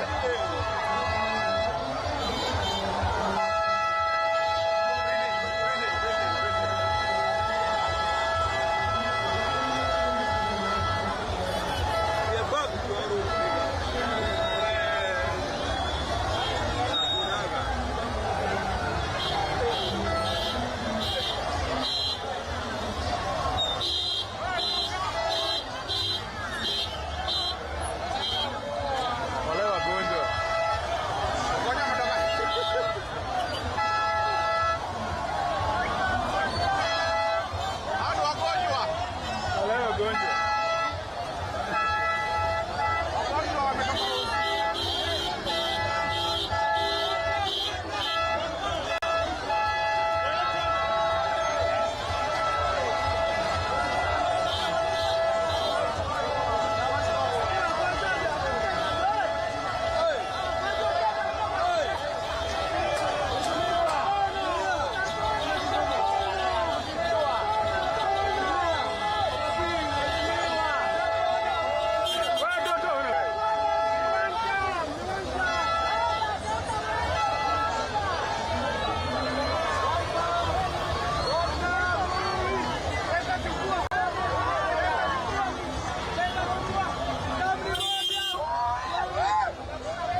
umetokea wapi shwari?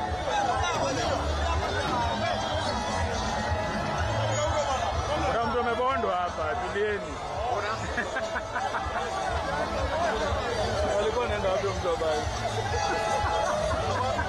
Amebondewa hapa.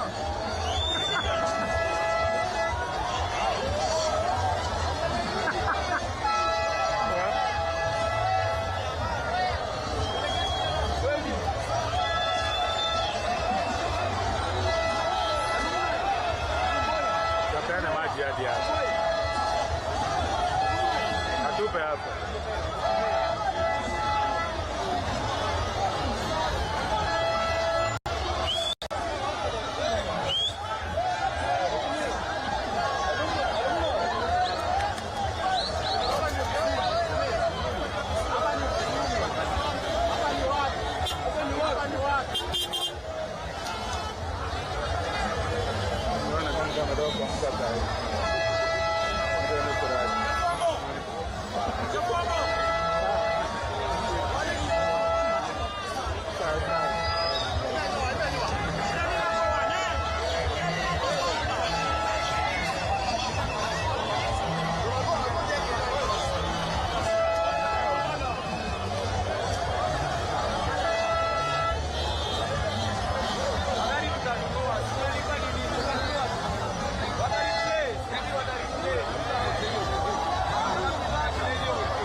Report.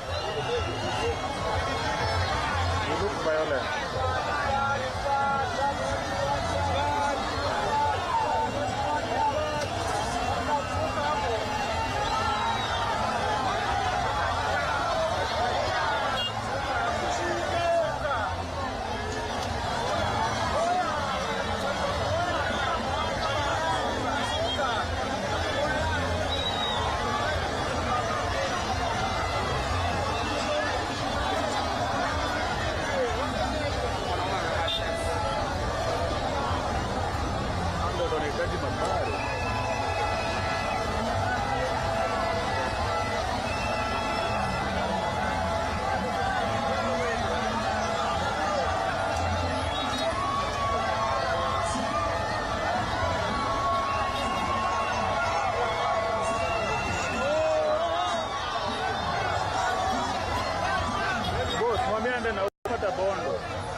Tuishie huko.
hawa ni kina nani?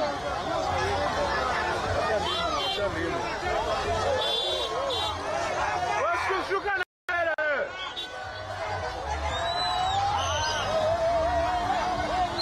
huyo ni mwanaume bwana.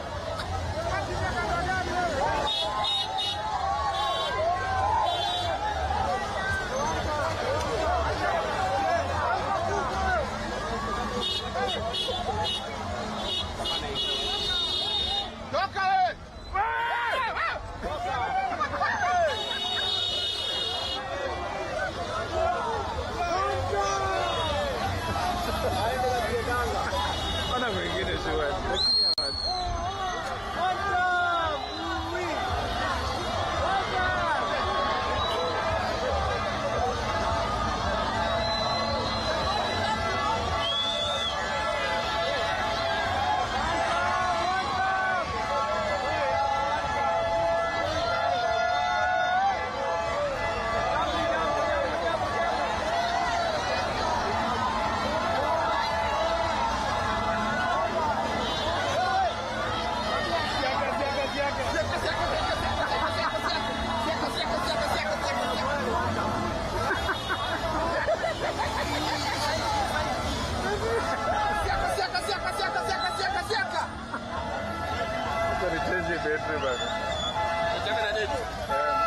Niko na ingine.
cheza jameni. Tusonge tu kidogo tu alafu tuendelee. Harambee! Harambee!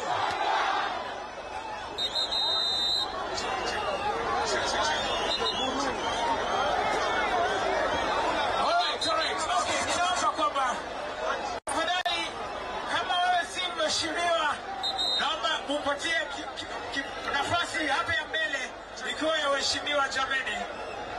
Alafu security lazima ukwe branded ndio tukutambue. So kama uko hapa na uko security na uko branded, twende ile side nyingine. Tafadhali ndio tuanze, tafadhali. Harambee! Harambee! Wapi mkono ya watu wote?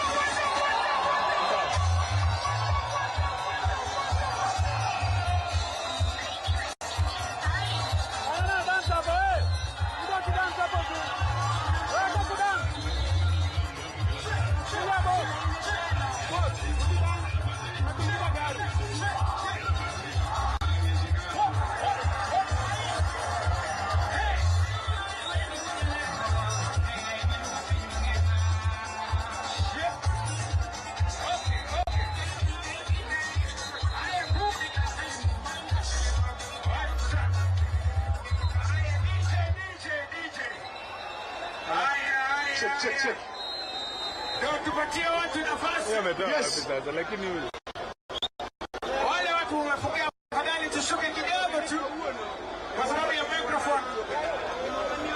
Haya. Okay. Hiyo wimbo ya One Love. Sasa tuanze kitu. Tuanze kitu rasmi. Wapi kelele ya Sifuni wewe? Wapi kelele ya babu wewe? Wapi kelele ya Patili? Wapi kelele ya Gavana Osotsi? Wapi kelele ya Mwananchi?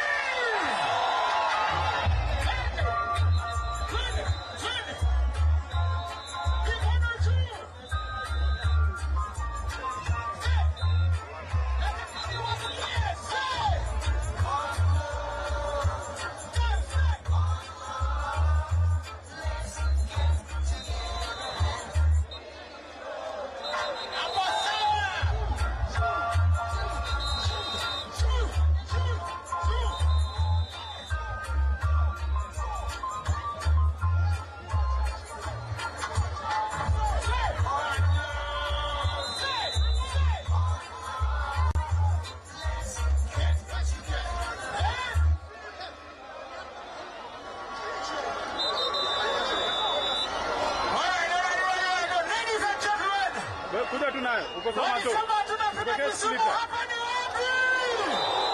Hapa ni wapi? Hapa ni wapi?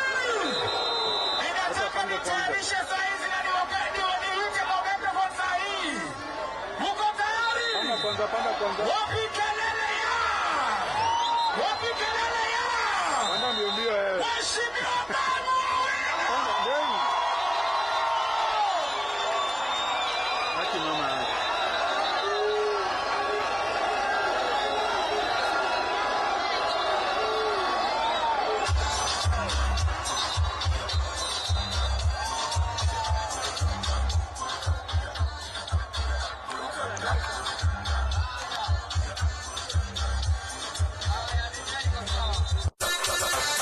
Iko sawa.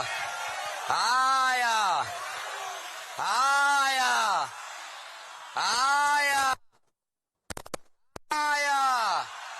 Vijana ria. Vijana ra. Vijana tibim. Wazee tialala. Warembo ha. Wamama mwe. Awe ni mama unapiga mwe bwana. Sawa sawa. Hayawi hayawi. Hayawi hayawi. Tunasema ni babu kwasa. Babu kwasa. Na bila babu. Bila babu. Bila babu. Bila babu. Na baada ya baba. Baada ya baba. Wangapi wanasema baada ya baba ni babu hapa nione. Asante. Asante. Asante pole pole. Pole pole. Sawa sawa, security wewe toka hapo.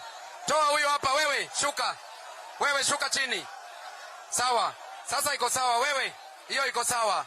Vijana ria. Vijana ra. Haya. Sasa nataka msikize viongozi. Nataka msikize viongozi. Nataka nichukue hii nafasi. Wewe kijana, wewe shuka chini. Sawa. Haya, imetosha. Sasa nataka nichukue nafasi kwa sababu ya muda. Mmetembea sana, mmekaa chini sana. Nataka nichukue nafasi kuita baba yetu Governor wa Siaya, the freedom fighter, the liberator, Governor James Orengo. Na mapingo jini Orengo ngano joga. Na mapinga jini yatie ngano joga.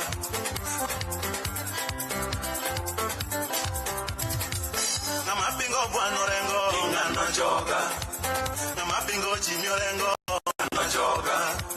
Na mapinga jini yatie ngano joga. Kisumu oye! Kisumu oye! Wale wafuasi wa Linda Mwananchi nione kwa mikono. Mimi leo hapa ni wapi? Sijasikia hapa ni wapi? Tumefika Kisumu ama hatujafika Kisumu? Pole pole pole pole vijana, pole pole pole pole pole pole pole pole pole pole pole pole.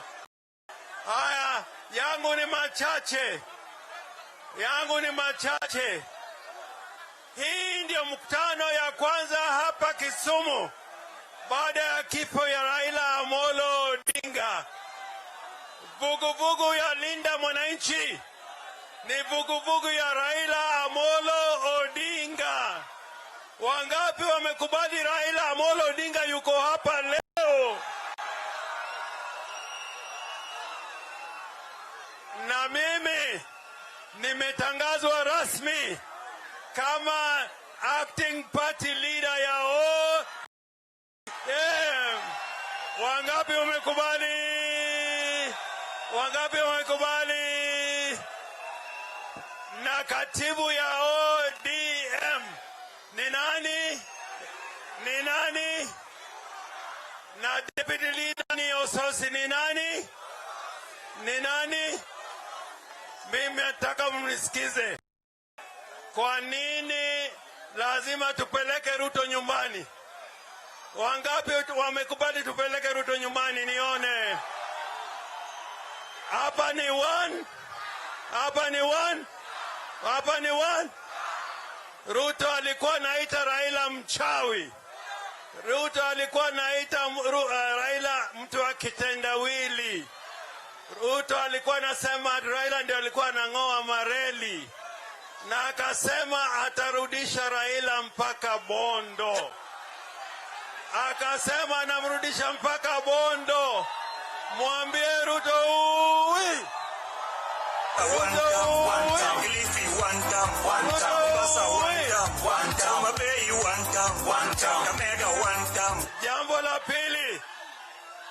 Jambo la pili, Ruto aliua Gen Z mwaka wa 2024. Ameua mpaka Baby Pendo, ameua Ojwang. Ruto aende nyumbani ama siende nyumbani? Wangapi wanasema Ruto aende nyumbani? Na mwaka wa 2022, nataka msikie vizuri. In the year 2022, nani aliiba kura ya Raila? Nani aliiba kura ya Raila? Ruto aenda nyumbani ama siende? Ya nne, Ruto aliweka mkataba ya 10 point agenda. Hajatimiza hata moja. Ruto anaenda nyumbani ama aenda? Aende nyumbani ama aende? Na kuna wenzetu wameuza chama. Kuna wenzetu wameuza chama. Umejua wale wameuza chama? Umeuza wale wameita cha chama. Waende nyumbani ama siende nyumbani? Oburu aende nyumbani ama siende? Gladys Wanga aende nyumbani ama siende? Junet aende nyumbani ama siende? Wanjoluo. Okon joma kwecho. Anorengo nyatien. Anorengo Joey. Anorengo Nyawawa. Anorengo Koko. Anorengo Kidi. Nyaka wacha dier. Awacha dier kosa kikawach. Awacha dier kosa kikawach. Ingena kwero jogi chon. Nigi usowa. Nigi wedhi kuom Ruto. Togi digi nyinga orengo saduto no rengo.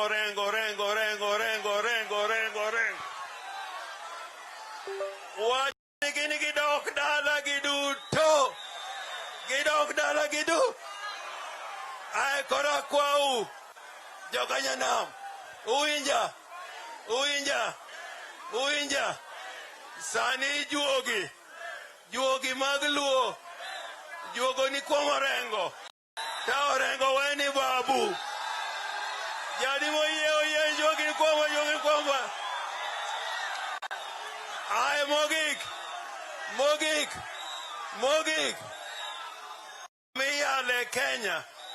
Kamiale Kenya. Nyaka jaluo bed kanyo. Kamiale Kenya jaluo nyaka bed kanyo. Jadi moye na wacha diero. 2027 Linda Mwananchi nyaka bed gi presidential candidate. Adi moye. Yawa Kisumu ye kodu. Kisumu ye Raila Ochier. Kisumu ye Nwatero Ruto dala. Kisumu oye. Erokamano. Tendawili. Aya, erokamano. Koro adwana kao nafasi kuita kijana wetu ambaye tunatoka naye kule Nairobi, ambaye ni seneta wa Nairobi, ambaye ndio sisi na nyinyi, kijana wetu ambaye anaitwa Edwin Sifuna.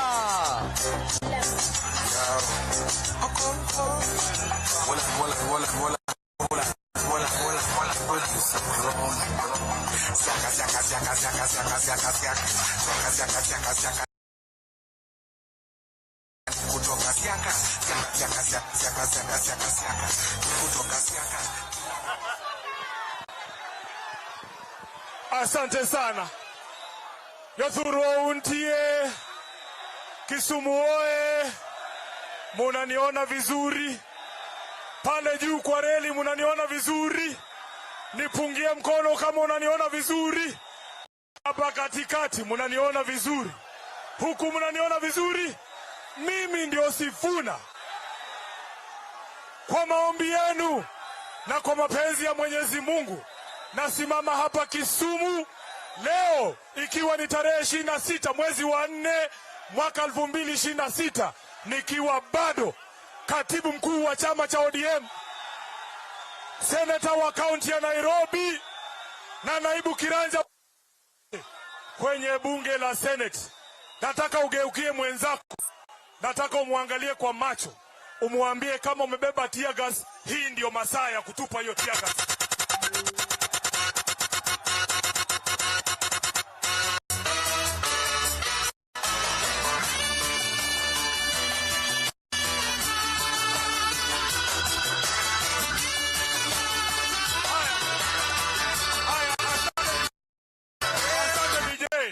Asante DJ, tuendelee tusiendelee? Watu wa tear gas tumewapa nafasi yao, hawajatupa, si ndio? Tulikuwa tunangoja watupe tuzime hiyo kitu kama nyongi ya jana na tuendelee na mkutano. Mkutano wa Linda Mwananchi tulisema haiwezi kumalizika na tear gas. Maanake sisi ni wanafunzi wa baba Raila Amolo Odinga. Baba hakulea waoga. Kama wewe ni muoga, kama wewe ni muoga, enda nyumbani kwa mama yako bwana. Hapa ni wanaume tupu, si ndio? Kisumu oye! Nimewaambia mimi ni nani? Na nyinyi hamjaniambia nani? Ati nyinyi ni kina nani? Wacha nione kina Sifuna wako hapa. Asante sana. Asante sana.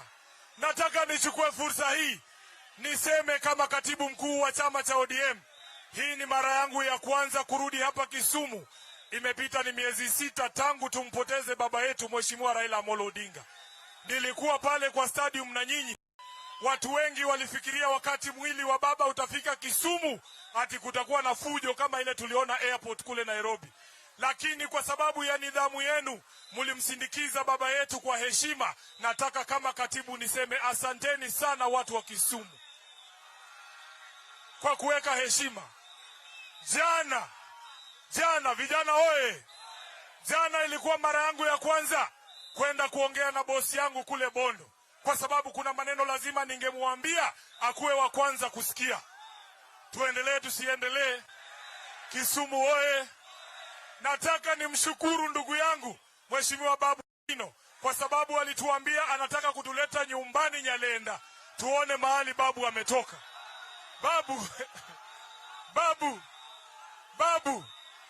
Babu ni ishara kwamba Mungu anaweza kukuinua kutoka mahali ukiwa chini akufikishe mahali. Angalia huyu kijana, anatuambia mama yake alikuwa anauza chang'aa pale Nyalenda. Saa hii anaenda kuwa gavana wa kaunti ya Nairobi. Mungu ni mkuu, si ndio? Kwa Mheshimiwa Babu, sisi tunakutakia mema katika safari yako. Hao watu wanakupenda. Lakini Kisumu oye. Kuna watu walituambia hatuwezi kuingia Kisumu bwana.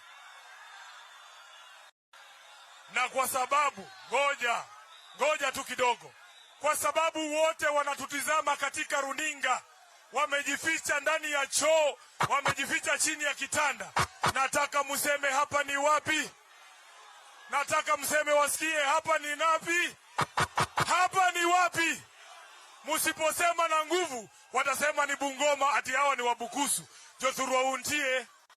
Hapa ni wapi? Hapa ni wapi? Tumefika hatujafika? Kwa sababu nyinyi ni watu wa heshima, nataka niko na ujumbe kutoka kwa jamii ya Mulembe. Si mnajua mimi ni Muluya na nyinyi ni masemeji.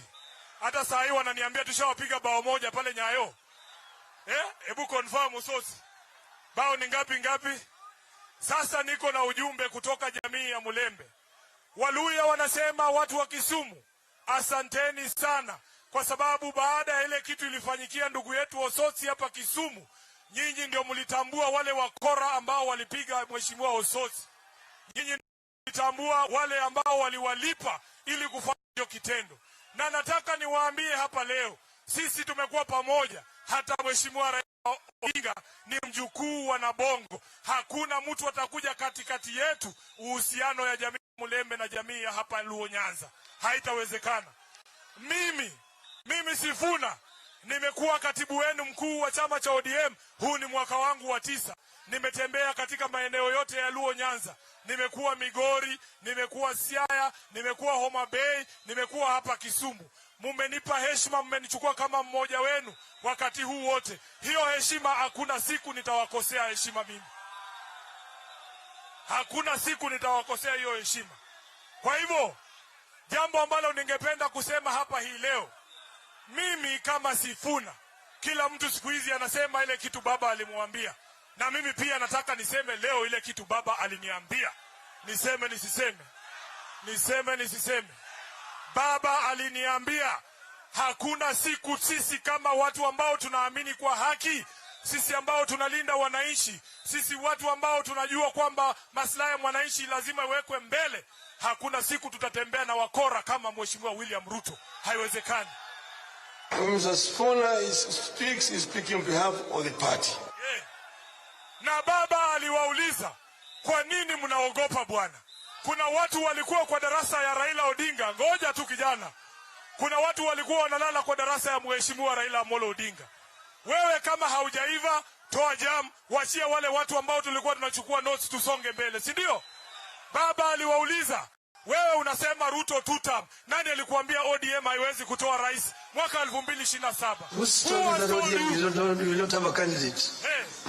Who told you Who told you? Who told you? Who told you? Who told you? Who told you? Who told you? Asante sana DJ. Wacha nimalize kwa kusema, muliniona tukiwa na baba pale KICC. Hiyo ndege ni Ruto anaangalia South. Mwoshe one time.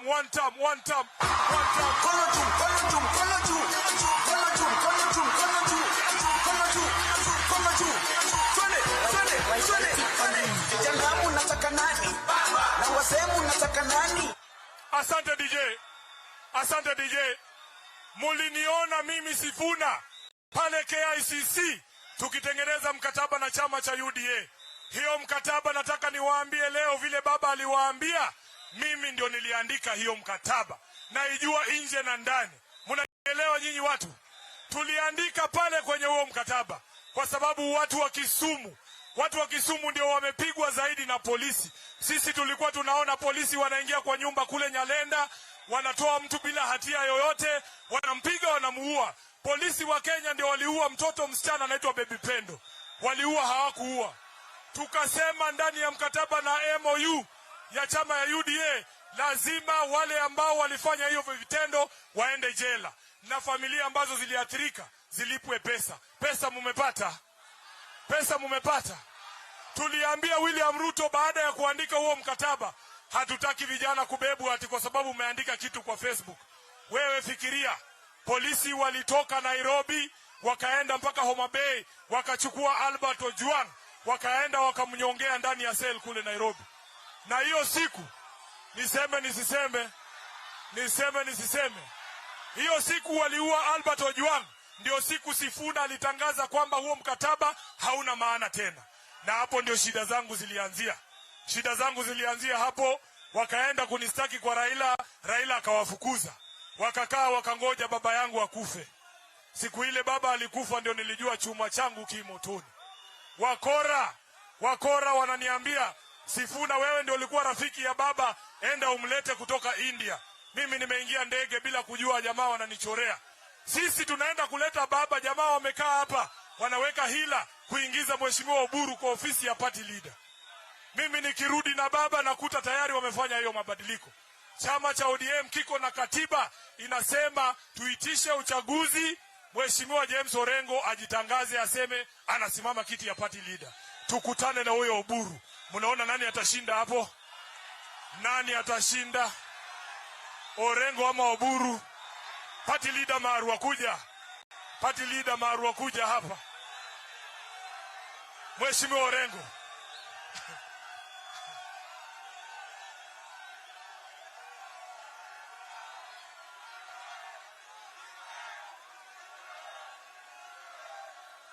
Mheshimiwa Orengo. Mheshimiwa Orengo, kwa niaba ya vijana wote ambao umetufunza siasa, kwa niaba ya vijana wote ambao umetulea, kama hatujawahi kukuambia, nataka niseme leo tukiwa Kisumu, asante sana kwa kutushikilia mkono, kwa kuheshimu maoni ya vijana, kwa kutufunza siasa, kwa kutuelekeza katika masuala ya kisheria, kwa kututoa katika ngori wakati watu kama babu wameshikwa. Wewe uko pale mstari wa mbele. Kuna wazee aina mbili. Vijana oe! Kuna wazee aina mbili. Kuna wazee wanazeeka vizuri ambao keza na kulea kizazi kipya cha waongozi kama mzee hapa Mheshimiwa James Orengo, mpigie makofi. Alafu kuna wazee kama Atwoli, kama Oburu, kazi yao ni kufungia vijana mlango. Munasemaje Kisumu? Munasemaje? Waende wasiende. Mwisho, nimechukua muda mrefu. Mwisho kabisa, sisi tunaambiwa kule Nairobi ati hapa Kisumu muko ndani ya broad based.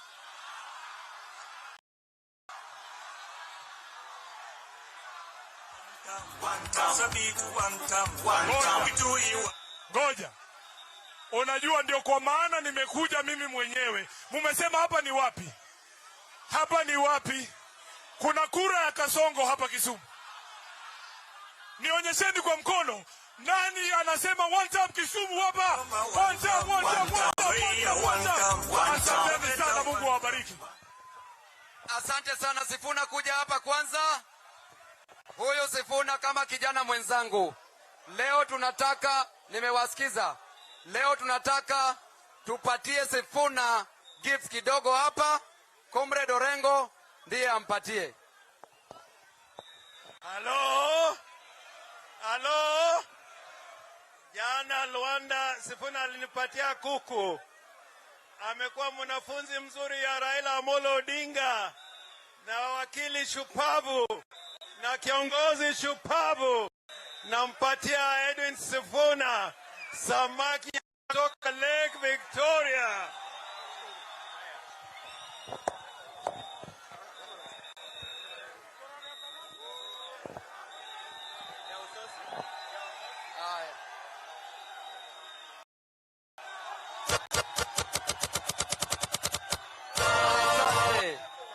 Asante.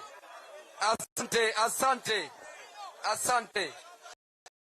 Na tunakuongeza kuku hapa Mwami, nimejua wewe kama Mluya kama hujaona kuku tutakuwa tumekukosea sana. Ndio hii kuku Ingoho. Asante. Aya. Sasa nataka tuendelee mbele. Osotsi kuja. Osotsi. Osotsi pia tuko na zawadi yake. Osotsi alipigwa hapa Kisumu. Wangapi wamelani wale walimpiga Osotsi? Nione kwa mikono.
Wangapi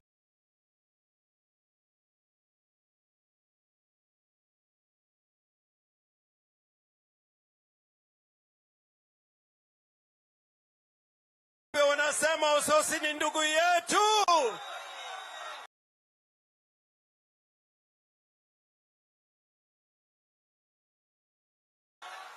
Osotsi, tumekuletea samaki upeleke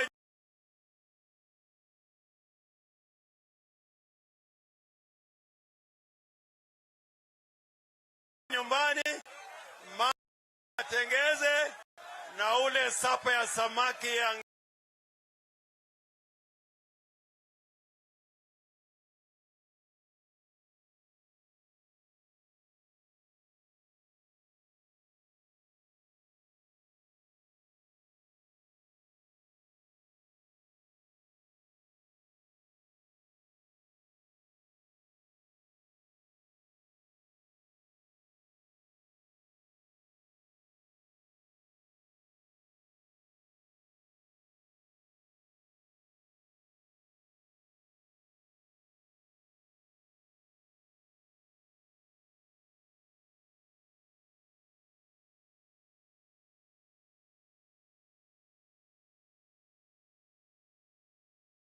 gege.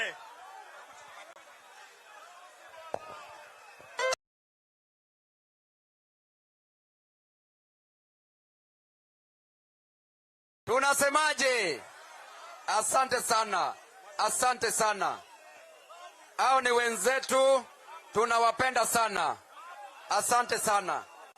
Sasa nataka nichukue hii nafasi ya kipekee.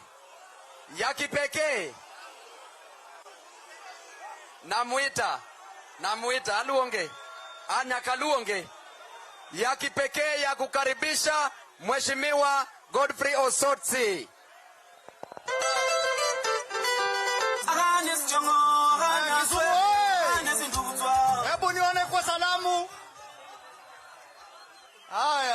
Mimi ndio Osotsi, senata wa Vihiga, na mulisikia na muliona wale majambazi wa Ruto walikuja pale Akesha, wakanipata na kunywa chai, ati wakaniuliza, wewe mtu wa one term unafanya nini Kisumu? Ati hapa Kisumu ni mahali pa two term, na wakanipiga. Nataka kuuliza watu wa Kisumu, munataka wageni wakuje hapa ama wasikuje? Nyinyi ni watu wa two term ama one term? Nataka muonyeshe kidole Ruto aone. Kisumu! Kisumu! Alafu baadaye wakasema kwamba walinipiga ndio Waluya na Wajaluo wakosane. Na nyinyi mmejua sisi Waluya na nyinyi Wajaluo sisi ni kitu kimoja, si ndio? Baba alituacha kama kitu kimoja, na sisi ni mashemeji. Sisi tumeoana. Sisi tunakuja Kisumu, ni city yetu. Nataka mseme Ruto na majambazi wako mushindwe. Ruto na majambazi yako? Ruto na majambazi yako? Na nimesikia Murkomen akisema kwamba wale walimdhulumu ati wameenda nchi jirani. Na sisi tunajua wako hapa Kisumu. Nataka mkitoka hapa muende muwashike. Mutawashika? Haya, wacha niende kwa mada sasa. Na hii nataka munisikize vizuri. Nitoboe nisitoboe? Nitoboe nisitoboe? Unajua sasa ODM tuko na Linda Mwananchi na tuko na wale wakora wengine wanaitwa Linda Ground. Nikuambie sababu gani imekuwa hivyo? Ni kwa sababu mara ya kwanza wale wa jamaa vile baba alikufa kule India, badala wangoje, unajua sisi Waluya na Wajaluo, mzee wa miaka mingi kama baba akikufa, mambo yake haipeleki haraka. Kama alikuwa na mali, kama alikuwa na cheo, wanangoja, wanafanya mazishi, ndio wanabadilisha, si ndio? Lakini hao mwili ya baba haijafika, walikuwa wamekaa kule Ikulu tayari, wamebadilisha, wamesema ati party leader ni Oburu Odinga. Na mnakumbuka kwamba baba alisema kama hayuko party leader atakuwa Profesa Anyang' Nyong'o, si ndio? Na akasema Anyang' Nyong'o hayuko, one of the deputies including Osotsi ndio party leader. Lakini wakakaenda State House wakatuletea Oburu, ndio kwa maana Ruto anazubaisha yeye hivi hivi. Ya pili, wakasema ati sasa baada ya kukufa, wakasema ati hao ni mayatima, ati mayatima hawana conditions. Si mulikuwa mnasikia wakisema ati sisi condition, tumekuja kwa Ruto, chukua sisi, hatuna masharti, tupatie ile kitu unataka. Wakatoka hapo, ile mkataba ya 10 points agenda, wakasema tutupilie mbali, hata wale vijana walikufa hapa Kisumu, tusahau hiyo maneno. Na baba alikuwa amesema hiyo mkataba itekeleze. Wakakuja, wakaanza kufanya mikutano ya chama ndani ya Ikulu. Sasa ati chama ya ODM ni chama ambayo inaongozwa kwa Ikulu. Wakatoka pale, wakasema kwamba ati hao wataki kiti ya president, hao wataki kiti ya deputy president, ati hao wanataka power. Mnakubaliana na hao? Kwa hivyo nikisema jina ya mtu munasema shame on you. Oburu Odinga, Oburu Odinga, Gladys Wanga, Gladys Wanga, Junet Mohamed, Junet Mohamed na wengine wote underground. Sisi tutasimama imara, na tutasimama imara tukomboe wa Kenya, si ndio? Na tukienda mbele, mimi nataka mshikane kabisa, tukomboe Kenya, tupeleke Kenya mahali Kenya baba alikuwa anataka ikue. Sasa kabla sijaita babu, nataka kuuliza maswali na nataka munipe majibu. Nani alisema Raila ni mganga? Sema kwa sauti. Nani alisema Raila ni mganga? Nani alisema Raila ni wakung'oa reli? Nani alisema atapeleka Raila kwa Wilbaro Bondo? Nani aliua baba? Nani aliua baba? Simi ndio nimesema ni nyinyi. Sasa wacha sasa nimuite kijana machachari, Governor, incoming governor wa Nairobi, Babu Owino. Babu, weka muziki, weka DJ. DJ unatuangusha. Sawa sawa. Asante, asante, asante. Wacha niongee ndio nimuite, si ndio? Wacha niongee ndio nimuite, si ndio? Aya, wacha nichukue nafasi niite Mheshimiwa His Excellency Raphael Tuju.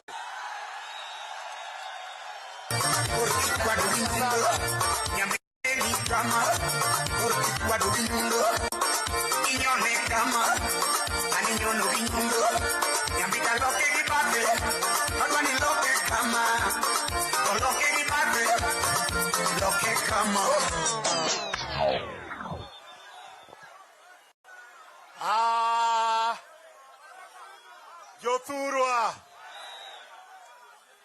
kauneno kanyango wuoke pi tiende ni pira pio temre nadi kanyango wuoke pi otiende ti pira rach yore yore yore yore onego Raila Odinga yore yore kawacho gimoro to wacho nang'ono wacho nang'o onego Raila Odinga onego nyithi Gen Z okwalo puothe ji okwalo pesa ji okwalo miwani okwalo muhoroni. Kara ung'eyo ka ung'eyo kata an chaluor ni nyalo nega untie donge untie waweuru kamano. Koro adwa ni uwinja maber donge koth osechako to wadwa ni pod walosa losa wagombaka donge kamano. Onge koth ok nya miyo wadhi donge kamano. Koro jokanyanam vijana ria vijana ra vijana tibim vijana tialala warembo wa mama mwe jokanyana muntie. Nataka niwaambie ya kwamba jambo la kwanza, mimi kama kijana wenyu, mimi kama Babu Owino, mimi nililelewa hapa Nyalenda, mimi nikikuangalia najiona, na mimi nikijiangalia na kuona wewe ni mimi na mimi ni wewe. Hapa Kisumu tumekuwa na shida sana. Mama yangu alikuwa anatulea hapa Nyalenda, tukiita fundraising, nyinyi ndio mlikuwa mnanichangia pesa kwenda shule. Wazazi wenyu ndio walikuwa wananichangia pesa kwenda shule. Tumefika hapa tujafika. Tumefika tujafika. Mama yangu alikuwa akiuza chang'aa hapa Kisumu, akitulea, akikamatwa na polisi, lakini hayawi. Siku ya leo tuko hapa.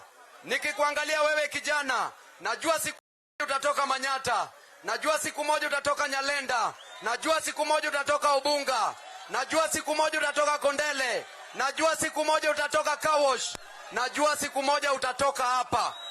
Na Mungu atakupeleka wapi?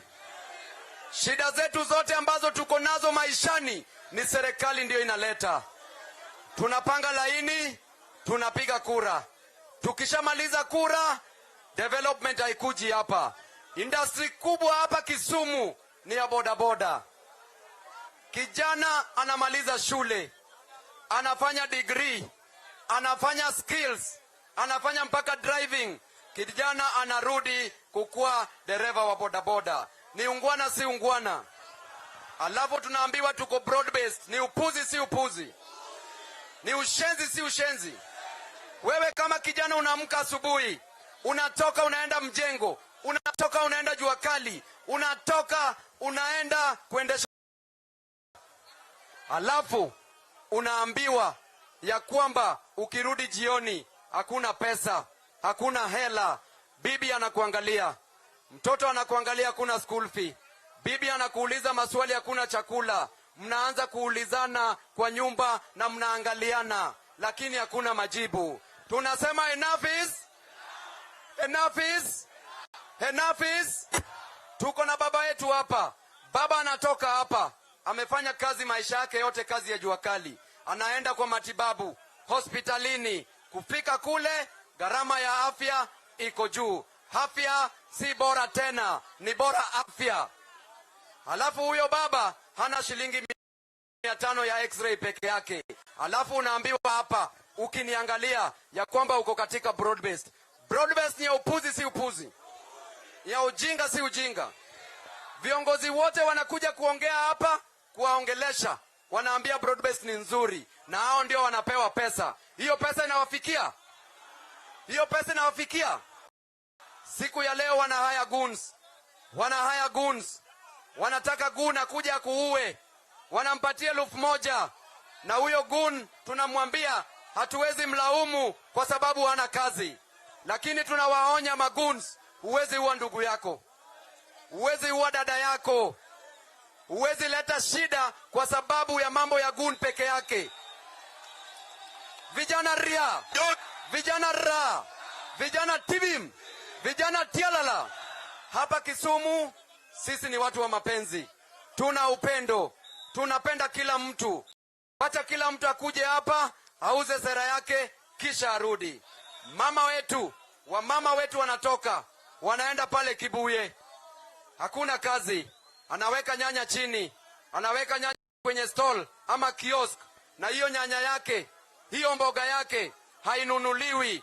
Hiyo mboga yake akirudi jioni hata inaharibika. Alafu huyo mama anataka lipe fee, huyo mama anataka lipe kodi ya nyumba, huyo mama anataka lete chakula nyumbani. Alafu unaambiwa kuna broad based itasaidia. Bure si bure, fala si fala, upuzi si upuzi. Mimi nataka niwaelezee kama watu wa Kisumu, mimi ni moja wenyu, nimelelewa na nyinyi hapa. Baba yetu Raila Amolo Odinga alitufundisha kitu moja, ya kwamba tusiwe waoga. Baba hakukuwa muoga. Tulikuwa tunauliwa na baba, tulipigwa tear gas na baba, tulirushwa marisasi na baba, chopa karibu yanguke nikiwa na baba.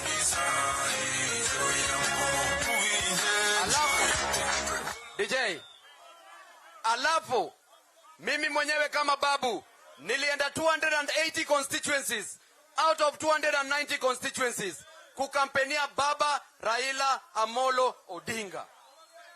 Alafu wenzetu wanatoka mahali kwingine wanasema ya kwamba huyo babu haezi kana sisi.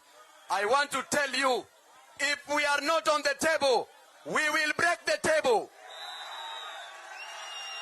Wangapi wanakubaliana na hiyo hapa?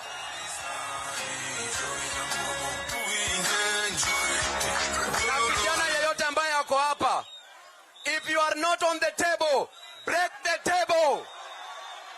If you are not on the table, if you are not on the table. Huyo baba Raila Amolo Odinga, jana nilirudi kumwangalia penye amelala. Huyo baba alizikwa kinyama. Huyo baba alizikwa siku 3. Baba anazikwa, alafu wanachukua simiti, wanaweka kwa grave ya baba. Wanachukua kofia ya baba, wanaweka kwa grave ya baba. Hiyo ni uchawi, si uchawi? Uchawi si uchawi? Na tukiongea wanasema babu ni mbaya. Ni mafala, si mafala? Nataka niwaambie vijana wenzangu, mimi kama Babu Owino, kila saa baba akiwa hai, baba alikuwa anasema ya kwamba babu akae kwenye uongozi, si hivyo? Na baba saizi hayuko. Wakati alipokuwa, babu alikuwa anasema baada ya baba ni nilikuwa nasema sikusema. na hata akiketi chini nilikuwa nasema sikukuwa nasema. Alafu saa hizi hawataki kusikia hiyo. Nataka niulize watu wa Kisumu, watu wa Nyanza, kiongozi wenyu ni nani? Kiongozi wenyu ni nani? Kiongozi wenyu ni nani? Wacha nione kwa mikono. Joey! Joey! Joey! Joey! Joey! Mimi nataka niambie, saa hizi gharama ya mafuta imeenda juu. Gharama ya maisha inaenda juu. Kijana anateseka. Kijana anaweza tamani kujinyonga, kufa, lakini huyo kijana hana hata kamba ya kununua kamba ya kujinyonga nayo. Kwa sababu hakuna pesa. Gharama ya maisha iko juu. Gharama ya maisha iko juu. Na kama gharama ya maisha iko juu, lazima tunajua venye tunajipanga. Serikali ambayo imepeleka gharama juu, wanakuambia, wanakudanganya ya kwamba watakushughulikia. Umeshughulikiwa? Nani hapa amepata kazi ya broad based government? Si tuko na lake hapa? Tuna kampuni hapa ya samaki. Si ilianguka? Mbona wasiamushe? Mbona ni bodaboda ndio mnafanya? Mimi nataka kuambia, mbona Kikami yezi amushwa? Mbona Kikomi yezi amushwa? Mbona hizi mashuga, Muhoroni Sugar Factory, mbona yezi amushwa? Mbona inanunuliwa na watu? Hii SGR tuliambiwa kuna SGR mzuri. Hii ni fake, si fake. Ni fake, si fake. Nataka niwaambie Wajaluo, siku ya leo, mimi kama babu, najua kuna kitu moja hii jamii haijaipata. Sifuna, Orengo, Osoti na viongozi wote. Hawa ambao unaona hapa, kuna kitu moja yenye wanataka kwa roho yao. Ni presidency. Na hawajawahi pata presidency. Tulianza hii safari wakati wa Jaramogi Oginga Odinga. Alafu tukarudi kwa baba Raila Amolo Odinga. Baba akajaribu 5 times. Baba anashinda kura, ananyang'anywa. Baba anashinda kura, ananyang'anywa. Siku ya leo nawaambia, huyu kijana ambaye mnaona hapa, siku moja nyinyi Wajaluo,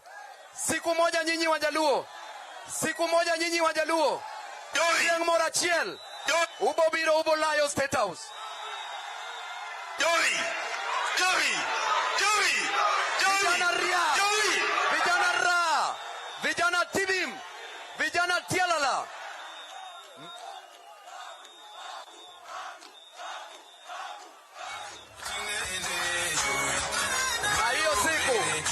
Na hiyo siku si mbali.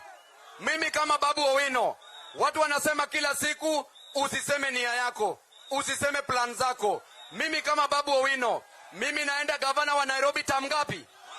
2032.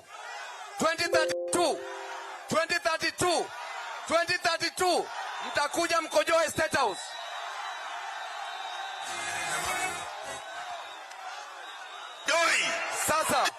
Sasa nikimalizia, Jokanya na Muntie mai wacho ni babu kwa chupiere tindo. Babu ndiye kitindo cha mudho. Babu dhako kata tar manade to lufto. Kawuono adanyiso ujoluo. Nyaka wan kaka joluo wajipanga. Wan rowere matindo nyaka wariure. Nyaka wang'eni Kenya ni dhinade. Donge kamano? Mane gima bokonyo wadonge. Amor kodu, ero uru kamano. Nataka nichukue hii nafasi. Joey!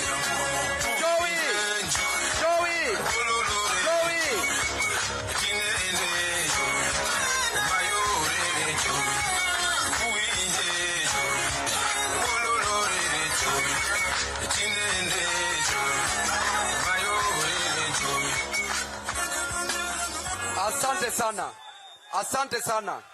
Mimi nawaambia, hizi positions ambazo ziko hapa Nyanza region, hizi positions ziko Nyanza kuanzia governor mpaka MCA. Sisi tutawaambia viongozi ambao mchague. Hawa viongozi wenye wako 80% nyumbani. 80%. Wacha nichukue nafasi sasa. Wacha nichukue nafasi ya kipekee. Asante sana. Asante sana. Hata huyu kijana ameona maono. Ameandika His Excellency Honorable Dr. Paul Ongili Babu Owino, CGH, President of the Republic, and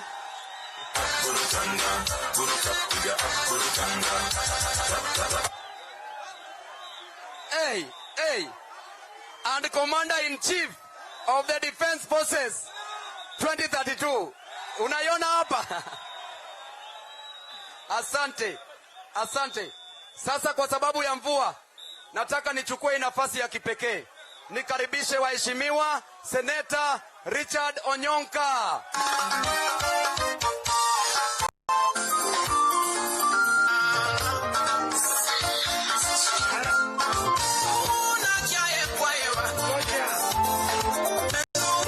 DJ, because hatuna muda, Kibagendi, Gisairo, and come.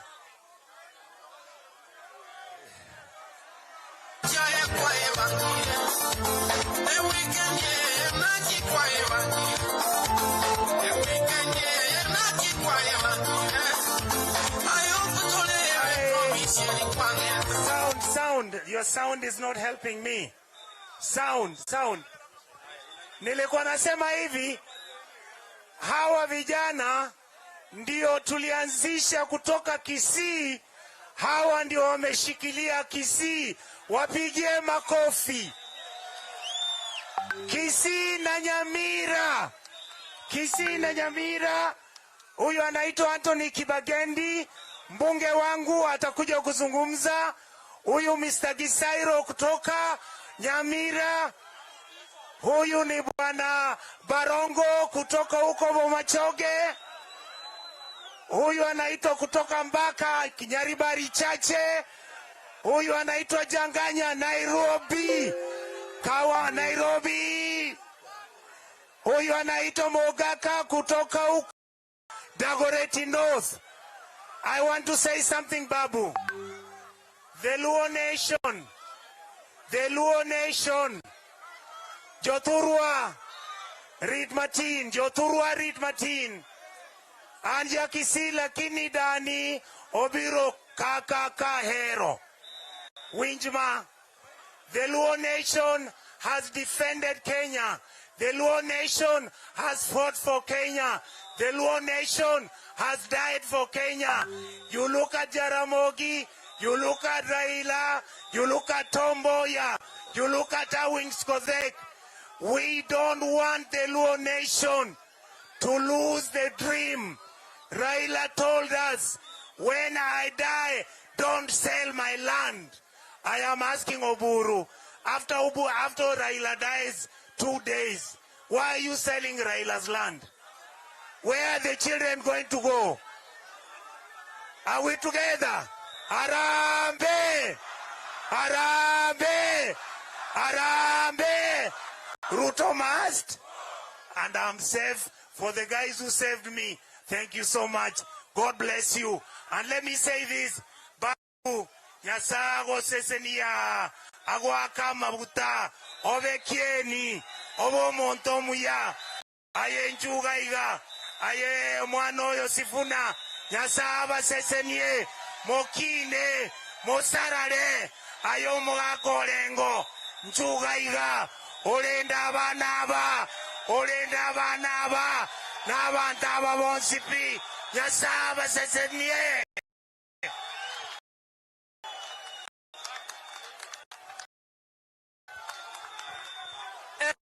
Hey. Haya.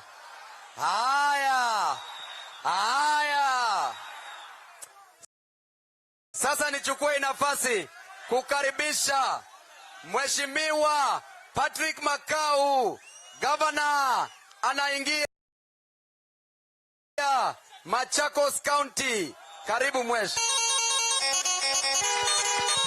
Thank you DJ, thank you. Hebu sema asi, mimi sijaona hivi.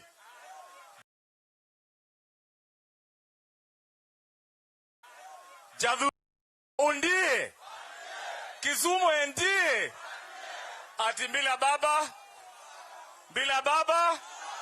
Munataka kuniambia bila baba ni babu? Kwa hivyo huyu ni kingpin. Huyu ni kingpin.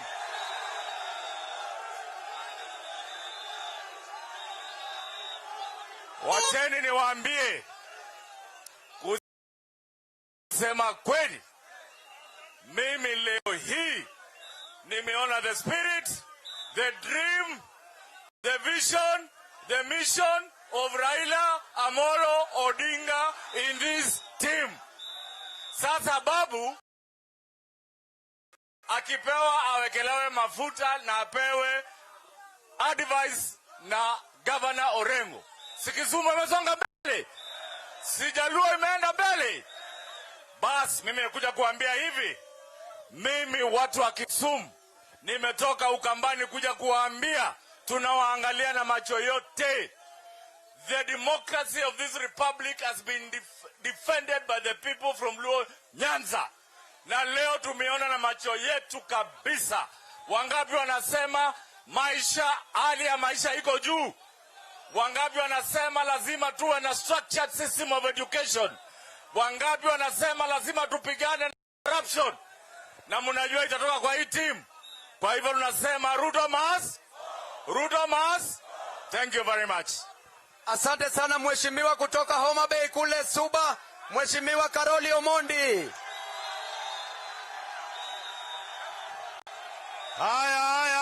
Haya. Jeshi la baba oe! Jeshi la baba oe! Nyalenda Barracks oe! Ondele Barracks oe! Obunga Barracks oe! Jua Kali Engineering Battalion oe! Tinga wonya lego Raila Romotelo. Raila Jabondo na team ni ang'o. Kang'ato Romotelo nengo ting malo. Malo Raila malo. Malo Raila malo. Joey. Jothurwa mokwonga gonu erokamano kuom thuolo mukao murwako wagi kwe kendo gi muolo. Mar ariyo, adwa nyiso kama kawuono adwa miyo ugi miluongo ni scorecard mar broad based mipacho iketo go ichwani. I want to tell the world today that the broad based government has done a con job on the people of Luo Nyanza. So I want to give the world the scorecard. Hiyo ndio sababu nimesimamishwa saa hii. Ya kwanza walisema wameleta maendeleo eneo hii. Pale tumesimama walituambia wanaanzisha SGR kutoka pale kwenda Nairobi. There is no financing package for that project. I challenge William Ruto atuonyeshe who the financier is. Hakuna pesa hiyo. Ilikuwa urongo. There is no money for SGR. Asitudanganye. I challenge him. I've done mega infrastructure projects. There's something called financing package. Aniambie ni which bank, ni which investor, ni which consortium, atuambie. Awache kutuletea upuzi hapa. Walituambia wameleta watu wetu kwa serikali. I want to tell you, John Mbadi, Opiyo Wandayi, Ray Omolo, Oluga, they are in office but not in power. They are in office but not in power. They are in office but not in power. Wasitudanganye.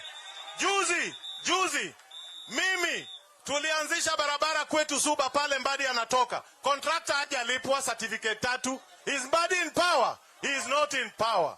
Hapa Kisumu walianza miradi za stima, aziendelee mbele, wanatudanganya. Huyu Raymond Omolo waliajiri 10,000 policemen in this country. 2,600 walitoka Rift Valley. Wajaluo were less than 500. Is he in power or is in office? Anatudanganya.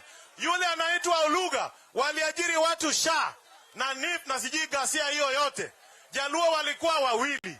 Duale alileta watu wake 11. Wasitudanganye, kuna serikali hapo inatufanyia kazi. La mwisho, wanatudanganya wameleta mradi hapa. Kampuni zetu za sukari, hawa ndio wamenunua, hawa ndio wamechukua, hawa ndio wametoroka nayo. Hawajalipa wafanyakazi, wametoroka na mali. I am telling you, my Luo people, today I'm very happy. You have indicated Babu, you have indicated me, you have indicated Orengo. And I am promising you The next government in 18 months will be our government. Will be our government. Watu wa Raila, tukishikana na Waluya, Wakisii, Wateso, Wakuria, Wakamba, Wakikuyu na kila mtu hata wa Pwani tutakuwa kwa hiyo serikali. Asanteni sana, Mungu awabariki. Asante sana, kiharaka sana. Nataka niite Mheshimiwa Caleb Amisi. Caleb Amisi kutoka kule Trans Nzoia. Huyu tunasema kijana power. Kijana si ile paka power ya wale wengine. Wale wengine wanataka power tab, paka power, sijui ni power gani. Kisumu vijana power. Kisumu power. Kwanza kabla sijaongea, ule anasema Ruto aende. Abebe kidole moja tuone. Ruto aende asiende? Ruto aende asiende? Niko na jambo moja ya maana, watu wa Kisumu, nimefurahia. I salute you for receiving Babu Owino kwa shangwe na nderemo. I salute you.